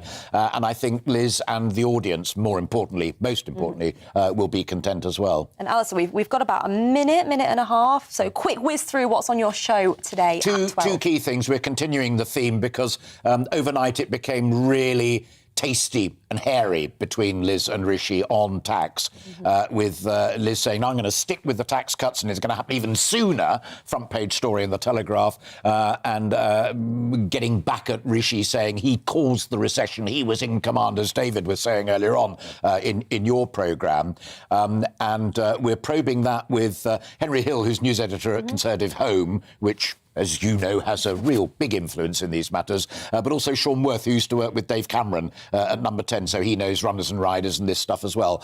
And finally, briefly, because I can read your eyes like a book, we're doing the drought, and it really matters to agriculture, so we've got someone on from the NFU, and it matters to all of us who love pets and keep pets, so we've got a vet up from Winchester who's going to be talking about that as well. Brilliant. Well, we were talking about that a little bit on our show earlier on today, weren't we, about the hosepipe bans and whatnot, and how worrying it is for people. Frankly. Particularly for my farming community. But for farmers, absolutely. I mean, sheep are dying because of mastitis because they can't get water.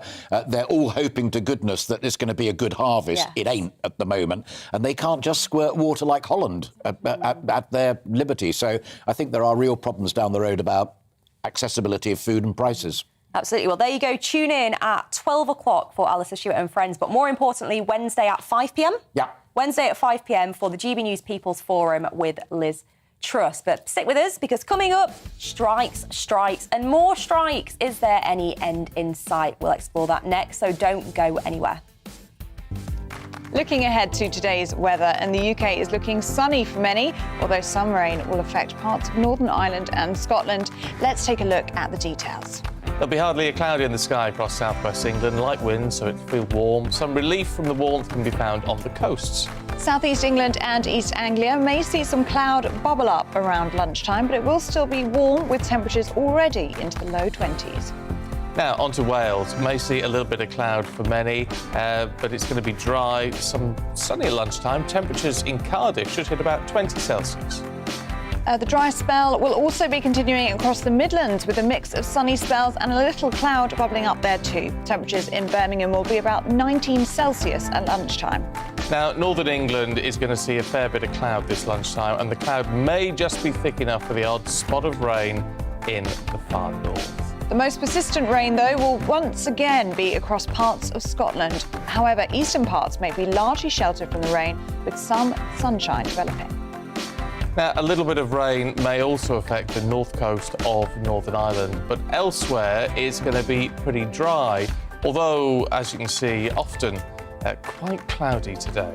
OK, heading towards the evening, we'll see some little change with the sunnier skies across the south, and that is how the weather is shaping up for the rest of the day.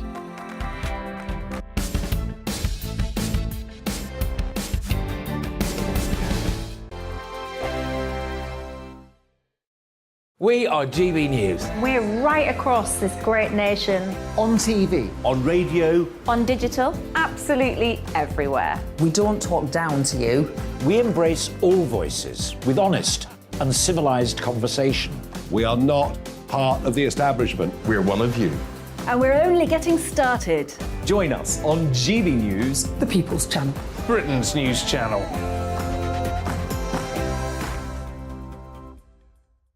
Hi there, it's Stephen and Anne. At breakfast from 6 a.m, you'll always be caught up with everything you need to know, the latest headlines, opinions and debates. We'll bring you the good news and the bad, but most of all, we're here for you. Remember, send in your views and let us know what you would like us to talk about. That's because we're your news channel. And every morning at 6 a.m, it's breakfast on GB News. My name's Tom Harwood, and join me 9:30 a.m. every weekday for The Briefing, your one-stop shop for everything you need to know about what's going on in politics today. I wonder if this is a deal that might need to be like the biscuits in this factory, twice baked. Is there not an opportunity here to win out against the extremes? Tom Harwood, GB News. What are you going to do about it? Things should have been done differently, and they certainly are being done differently. Don't miss it. The Briefing with me, Tom Harwood, 9:30 Monday to Friday on GB News. Where would you like to go? Just take me to the studio, please, mate. You know where you're going. I've got a show to do. Friday Night Feast on GB News, 7 p.m. And it's like nothing you've ever seen before. We take a different angle on the week's biggest news stories. The viewers and listeners set me some absolutely mad challenges to do. We tried to rehome a rescue dog. And yes, there's some other wacky stuff in there as well. I feel like I could take on the world. Well, that's that. Friday Night Feast with me, Patrick Christie's, every Friday, 7 till 9 p.m. on GB News. Be there. Join me, Darren Grimes, for Real Britain every Saturday and Sunday from 2 p.m. A news hour that comes with a trigger warning. Scorching hot opinion with prominent guests saying the unsayable and a little bit of weekend fun thrown in. Unlike other broadcasters, I won't be forgetting what the B in our name stands for. So Howie in for Real Britain, Saturday and Sunday from 2 p.m.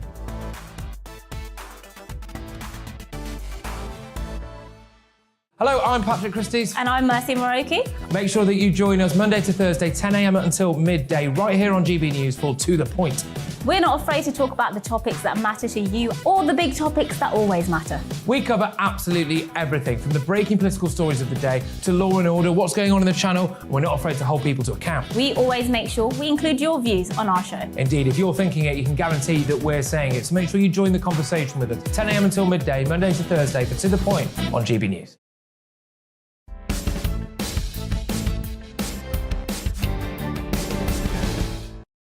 Welcome back to the political correction. Now, rail passengers will be facing fresh disruption as train drivers at 9 companies have confirmed yet another strike. Members of the ASLEF union will go on strike next Saturday, with wider strikes for staff on the 18th and 20th of August, as well as a separate RMT strike on London Underground and some bus companies running services on behalf of TfL on the 19th of August.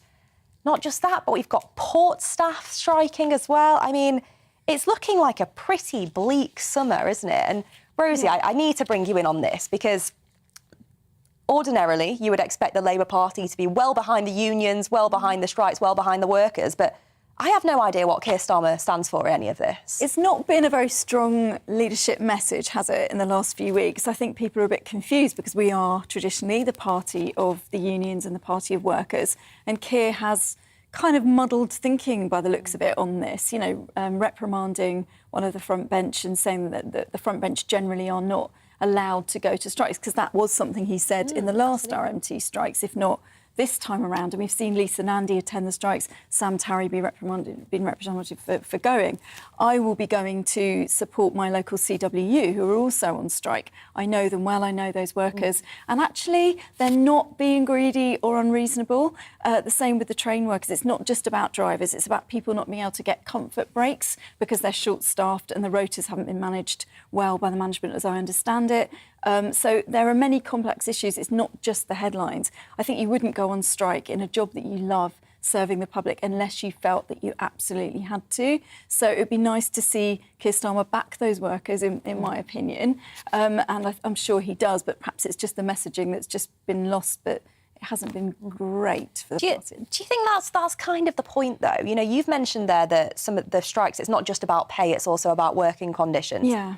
That always gets missed, doesn't it? Because the unions tend to be grandstanding a little bit and sort of blasting the airwaves, shouting down this wicked Tory government and all of this, which doesn't actually, I think, help the public get on side with what it is that some of the workers are trying to achieve. I think you're right. It is difficult because unions are seen as aligned with a particular party and then it becomes political. But actually, they're just ordinary people who may not, you know, those workers may not be affiliated to a particular party, but they do deserve their rights. They do deserve their breaks. I've heard, you know, this isn't in the headlines, but I have heard of train staff having to use incontinence products because they're not able to take comfort breaks. That's pretty shocking. I've heard that from the workers themselves. So I think we need to really be honest about it and look at it like that, not in terms of, not framed by party politics, actually. David, what's your stance on these strikes? I mean, we've heard some of the leadership candidates saying they're going to be much tougher. We've heard Grant Shapps saying that he may legislate to introduce a minimum level of service so that passengers can still roughly get from A to B. Are the Conservative Party being strong enough? No, I think they are. And I won't take up with Rosie a number of the points she's raised because this is a different kind of show than people sort of shouting the odds in a way that people seek refuge from. But let me just say a little bit of personal history. My grandfather joined the Union of Railway Servants in the aftermath of the Taff Vale case. I'll ask you all about the Taff Vale case in a moment, but it was a very significant thing. And my other grandfather was a railway guard for the whole of his working life after he left the army and the First World War. So I've nothing against working people wanting decent standards. But I tell you this, these people are being exploited by a cynical leadership, particularly of the RMT. And what they're trying to do is to bring the nation to its knees by using crude industrial tactics. And Labour governments have had to cope with this before. Back in the 60s, there was a seaman strike, and Harold Wilson talked about a sinister group of politically motivated men, and what he meant was the union leaders, who what they were trying to do was basically use their members as a sledgehammer with which to beat the government. And I think that's what's happening now. Compared to a lot of working people, railway workers are not badly paid. And one of the things we should have learned from the 60s and 70s, when, if you remember, inflation went up to nearly 30%. And the reason was that when you allow rising prices to then give you a wages policy, and then, of course, you end up with vaulting inflation. Mm-hmm. And that is just something we cannot afford. But what I like about Grant Shapps is he says things and doesn't do anything about them. Why is that? He's been talking now for weeks and weeks and weeks about the need to put in legislation that there is a minimum service requirement. Why doesn't he get on with it? He needs to get around the table as well, though. I think a lot of the unions have said he just will not attend talks and he won't sort of do that. But look, my dear old friend Ken Livingstone, he wouldn't sit down with the railway workers. It's not the job of politicians in office, of whatever office it is, to actually determine what. A fine ringtone there for David. Well, I've always had that ringtone, not because I am pro-Russia, but it used to be the ringtone when they won a gold medal in the old days, and I always thought it was a great tune. But I regret that, and I'm sorry. Timing when we're talking about exactly. I shall rebuke my elder son for ringing me at that point. Sorry about that. That is quite all right. So, we've got these leadership contenders saying they're going to be tougher on the unions. Does that worry you from a kind of Labour perspective, or do you think David does have a point there about this potential for wage price inflation, which... I think we've seen the vote flip, haven't we? We've seen seats like yours come to the Tories. And so whoever is the next leader has to bear in mind that the traditional working class and northern kind of working vote has gone to the Tories. We're trying to win it back. You're trying to keep it. So we can't just dismiss all workers as being too demanding or, bringing the country to a halt. Those are also people who have to pay extra for each pint of milk, each loaf of bread and their fuel. Those are the people basically keeping the country running. My part of Kent has been cut off because we've had Operation Brock again coming to a standstill, and then with the train strikes, people cannot even get to work and get to spend money in the economy. So all of those things need to be looked at.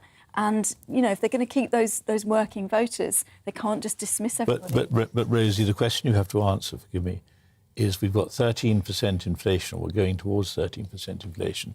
If pay demands are chasing inflation, when are we ever going to get inflation down? That's true, but we need those people to spend money as well. If they can't afford to and they're struggling, it's a vicious circle, isn't it? We've got to sort of balance all of those things out. The vicious circle is people thinking they're entitled to be compensated for unreasonable levels of inflation that has to be purged from our system.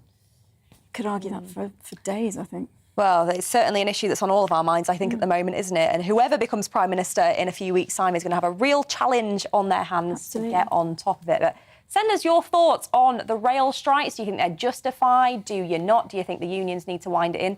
Let us know, gbviews@gbnews.uk. Well, when we come back after the break, we'll be asking our usual questions on our regular feature, Common Ground. So, despite all the bad news this week, we'll be picking out some of the big issues that actually bring us together. That's just after this short break.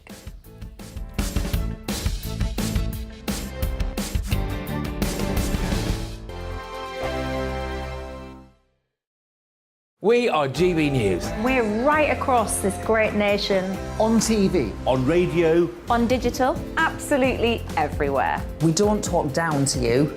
We embrace all voices with honest and civilised conversation. We are not part of the establishment. We're one of you. And we're only getting started. Join us on GB News, the People's Channel. Britain's news channel.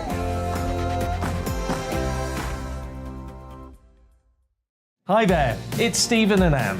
At breakfast from 6 a.m, you'll always be caught up with everything you need to know, the latest headlines, opinions and debates. We'll bring you the good news and the bad, but most of all, we're here for you. Remember, send in your views and let us know what you would like us to talk about. That's because we're your news channel. And every morning at 6 a.m, it's breakfast on GB News. My name's Tom Harwood and join me 9:30 a.m. every weekday for The Briefing, your one-stop shop for everything you need to know about what's going on in politics today. I wonder if this is a deal that might need to be like the biscuits in this factory, twice baked. Is there not an opportunity here to win out against the extremes? Tom Harwood, GB News. What are you going to do about it? Things should have been done differently, and they certainly are being done differently. Don't miss it. The Briefing with me, Tom Harwood, 9:30 Monday to Friday on GB News. Where would you like to go? Just take me to the studio, please, mate. You know where you're going. I've got a show to do. Friday Night Feast on GB News, 7 p.m. And it's like nothing you've ever seen before. We take a different angle on the week's biggest news stories. The viewers and listeners set me some absolutely mad challenges to do. We tried to rehome a rescue dog. And yes, there's some other wacky stuff in there as well. I feel like I could take on the world. Well, that's that. Friday Night Feast with me, Patrick Christie's, every Friday, 7 till 9 p.m. on GB News. Be there.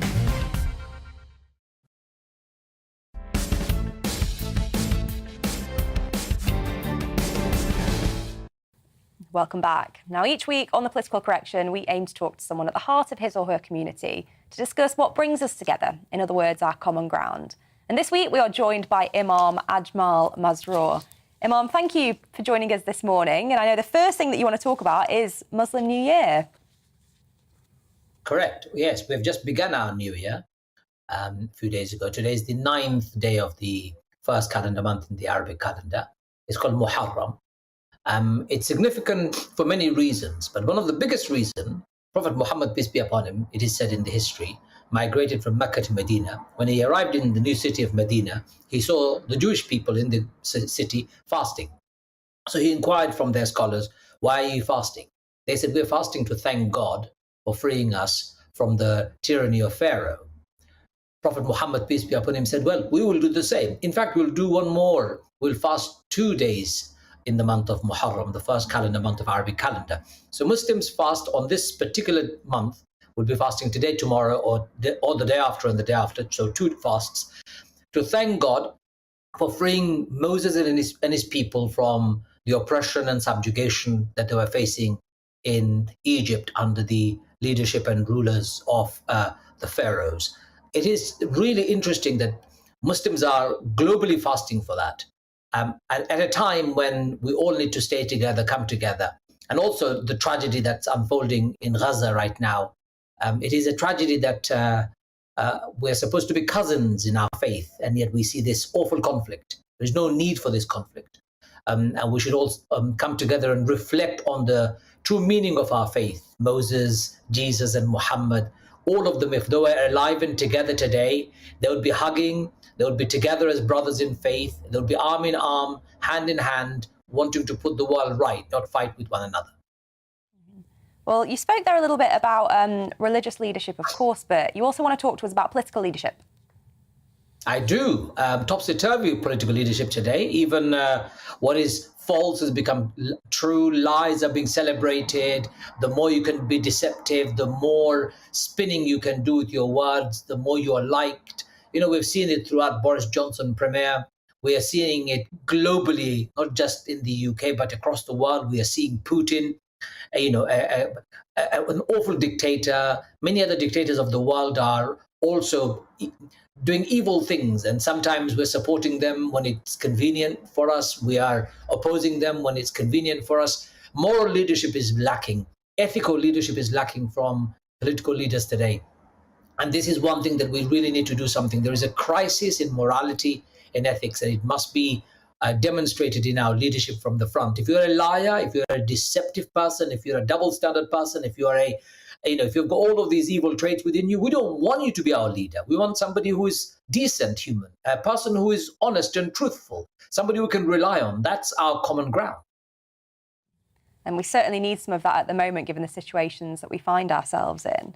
And then finally, a very difficult and very emotive topic, which is around Archie Battersby. It is. Oh, poor Archie has passed away, hasn't he? Now we pray for him and his family. Should we switch off machines of our loved ones who are acute in their condition, who are dependent on those machines?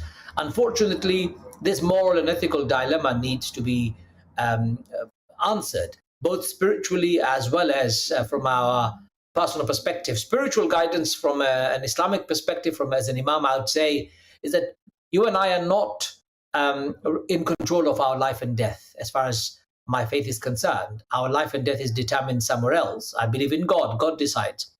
If life comes to an end, it comes to an end. Unfortunately, the doctors have to make that very clinical and very difficult decision as to when to switch off the machine if the machine has been keeping you alive, in quote unquote. But my sympathy goes out to Archie's family. My sympathy goes out to anybody who is facing that dilemma. As an imam, I get that kind of phone call from many of my congregations who have their family members on life support machine, and I'll get that phone call to say, Imam, what should I do? And it is such a difficult dilemma. It's such a difficult challenge to tell somebody switch off the machine or to tell somebody don't. I cannot. I wouldn't want to be in that position like the doctor. So I have sympathy for everybody. My prayers for the family, and I wish them all the best. And I hope and pray that we can do things to make our lives better in all parts of the world. Certainly the thoughts and prayers of the GB News team are with the family as well. Well, Imam, thank you for joining us today. That was Imam Ajmal Masroor joining us again for our regular feature, Common Ground. And we hope to see you on again very soon. Well, again, loads of you have been getting in contact with us, sharing your views. We're going to go into some of those now. We have got Michael to begin with, who says, David Mellor may have a point, although I disagree. Should it not also be the case that a small number of ministers can remove a prime minister? And that's on the Tory leadership. Been talking about it a lot. David, have you got some views there for us as well? Well, I mean, a prime minister has to have the confidence of his party in Parliament. And if they choose to vote against him, well, so be it. Yeah. What else have our GB News viewers been saying? David?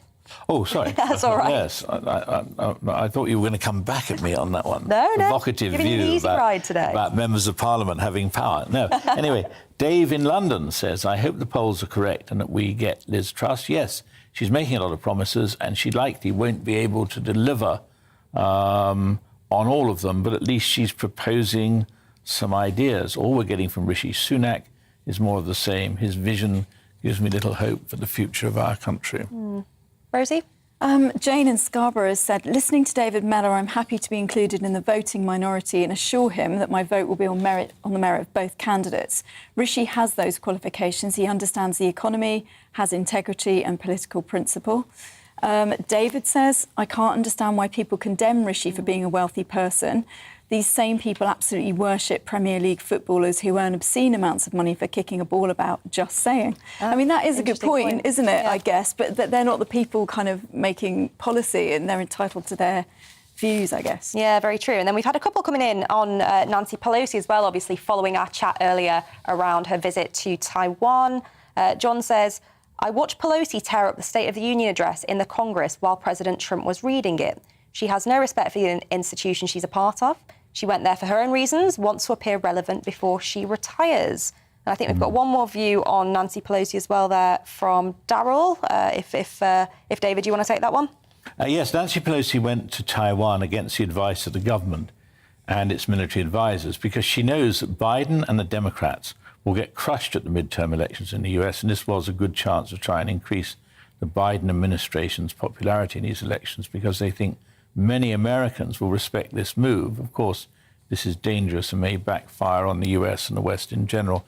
Actually, I don't agree with Darryl on that because I think there was a political motivation. I think she went there to try to ensure that there is not a repetition by Biden of what he did in Afghanistan. So she really made him come out strongly in favour of the people of Taiwan, because although there's an ambivalence, as we know, that Taiwan is not really part of the community of nations, although China has never owned it. So it's not as though there's actually any serious problems for America in saying whatever they like on Taiwan. The reality is that this is a sign of how militant that China is becoming under Xi Jinping, who is not a man of peace, I fear. Yeah. Well, thank you guys for sending in your views. And as you know, we like to finish on a little bit of sport. So we're now joined by the wonderful Aidan McGee to take us through all the biggest sports stories from this weekend. And Aidan, it's big weekend. Premier League is back. Yeah, exactly. We kicked off on Friday evening. Arsenal went and got a very impressive result at Crystal Palace. They spent 113 million in the summer, looking like they might mean business. They had that awful end to last season where they did so well. They gathered momentum in the middle of the season, but just blew up right at the end. Had that humiliating defeat at Tottenham. They had that night at Newcastle. But it looked a little bit more robust going into Friday's game. It's amazing what 113 million quid can do for you. And then yesterday we saw first out of the traps was Liverpool going to Fulham. I should say you don't usually get the top 6 teams playing each other anymore on the opening day of the season. I guess it's because it's generally perceived that the opening day of the season sometimes sees a few freak results. Sometimes the players aren't in the best condition because they've just come back from pre-season and not really regained full competitive match fitness. Would you agree with that, David? Yes. So you see, historically, I mean, back to '92. Remember, Norwich went to Highbury on opening day and won 4-2 and ended up finishing like third in the league. It was incredible. So you do get results like that sometimes. Fulham, they're perennial relegation fodder, quite frankly. I mean, I say perennial, they go down, so it's every 2 years. Norwich and Fulham haven't played each other for 5 years because they keep missing each other going up and down. It's actually true. So, yeah, that was 2-2. They took the lead twice. I think Fulham might have a better season this year. I think they've got a chance of finishing outside that bottom 3. We saw Newcastle play Nottingham Forest. Newcastle buoyed, of course, by Saudi billions. They've not really gone to town in the transfer market as yet. They spent a few quid, but because of financial fair play, they can't go for it in the way they might want to. So they're going to have to do it in piecemeal fashion over the short to medium term. They played Nottingham Forest, first time in the Premier League in 23 years. I mean, the thought when I was a child of Nottingham Forest not being in the Premier League was not something I consider. Inconceivable. Yeah, Brian Clough was a celebrity that transcended football, back-to-back European Cups, league title, etc. They're back. It's good to see a traditional club back in them. We fast forward to today, Manchester United. They're playing Brighton at home. I think they will win because Brighton have lost Yves Bissouma to Tottenham. They've also lost Marc Cucurella to Chelsea, 2 standout players for them last season as they finished in the top 10. They won the North London double at the end of last season. They went to Spurs and Arsenal and won it. Not often that happens. Manchester United, of course, they've had all the bother with Cristiano Ronaldo. Yeah.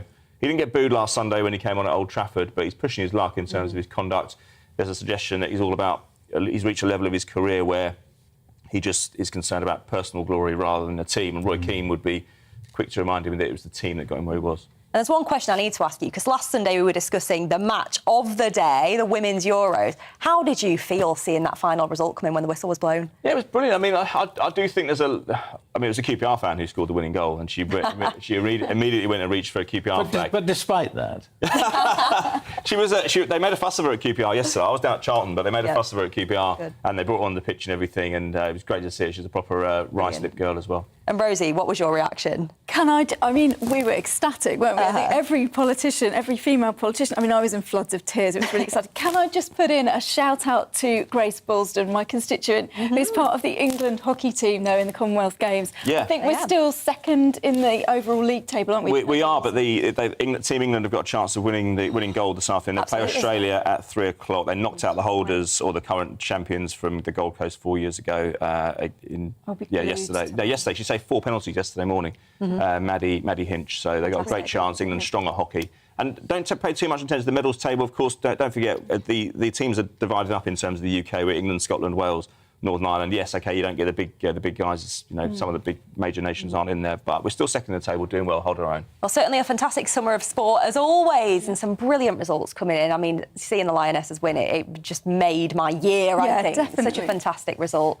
Well, thank you guys for tuning in with us today. That's it from the Political Correction for today. And a special thanks to Rosie and David for joining me here in the studio, and to all our other guests too. But whatever you do, don't go away, because up next is the brilliant Alistair Stewart and friends. We had a bit of a preview of his show, some really big debates, so make sure you stick with us here on GB News and have a wonderful rest of your Sunday. Looking ahead to today's weather, and the UK is looking sunny for many, although some rain will affect parts of Northern Ireland and Scotland. Let's take a look at the details. There'll be hardly a cloud in the sky across southwest England. Light winds, so it feels warm. Some relief from the warmth can be found on the coasts. Southeast England and East Anglia may see some cloud bubble up around lunchtime, but it will still be warm with temperatures already into the low 20s. Now, on to Wales. May see a little bit of cloud for many, but it's going to be dry, some sunny at lunchtime. Temperatures in Cardiff should hit about 20 Celsius. The dry spell will also be continuing across the Midlands with a mix of sunny spells and a little cloud bubbling up there too. Temperatures in Birmingham will be about 19 Celsius at lunchtime. Now, Northern England is going to see a fair bit of cloud this lunchtime, and the cloud may just be thick enough for the odd spot of rain in the far north. The most persistent rain, though, will once again be across parts of Scotland. However, eastern parts may be largely sheltered from the rain, with some sunshine developing. Now, a little bit of rain may also affect the north coast of Northern Ireland, but elsewhere it's going to be pretty dry, although, as you can see, often quite cloudy today. OK, heading towards the evening, we'll see some little change with the sunnier skies across the south, and that is how the weather is shaping up for the rest of the day.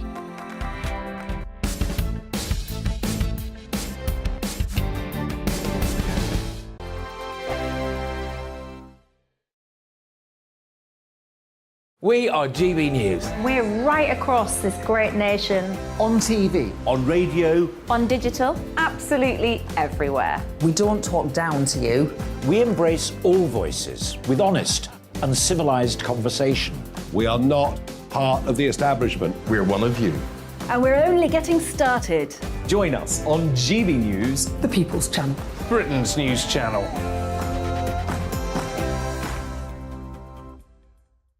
Hi there, it's Stephen and Anne.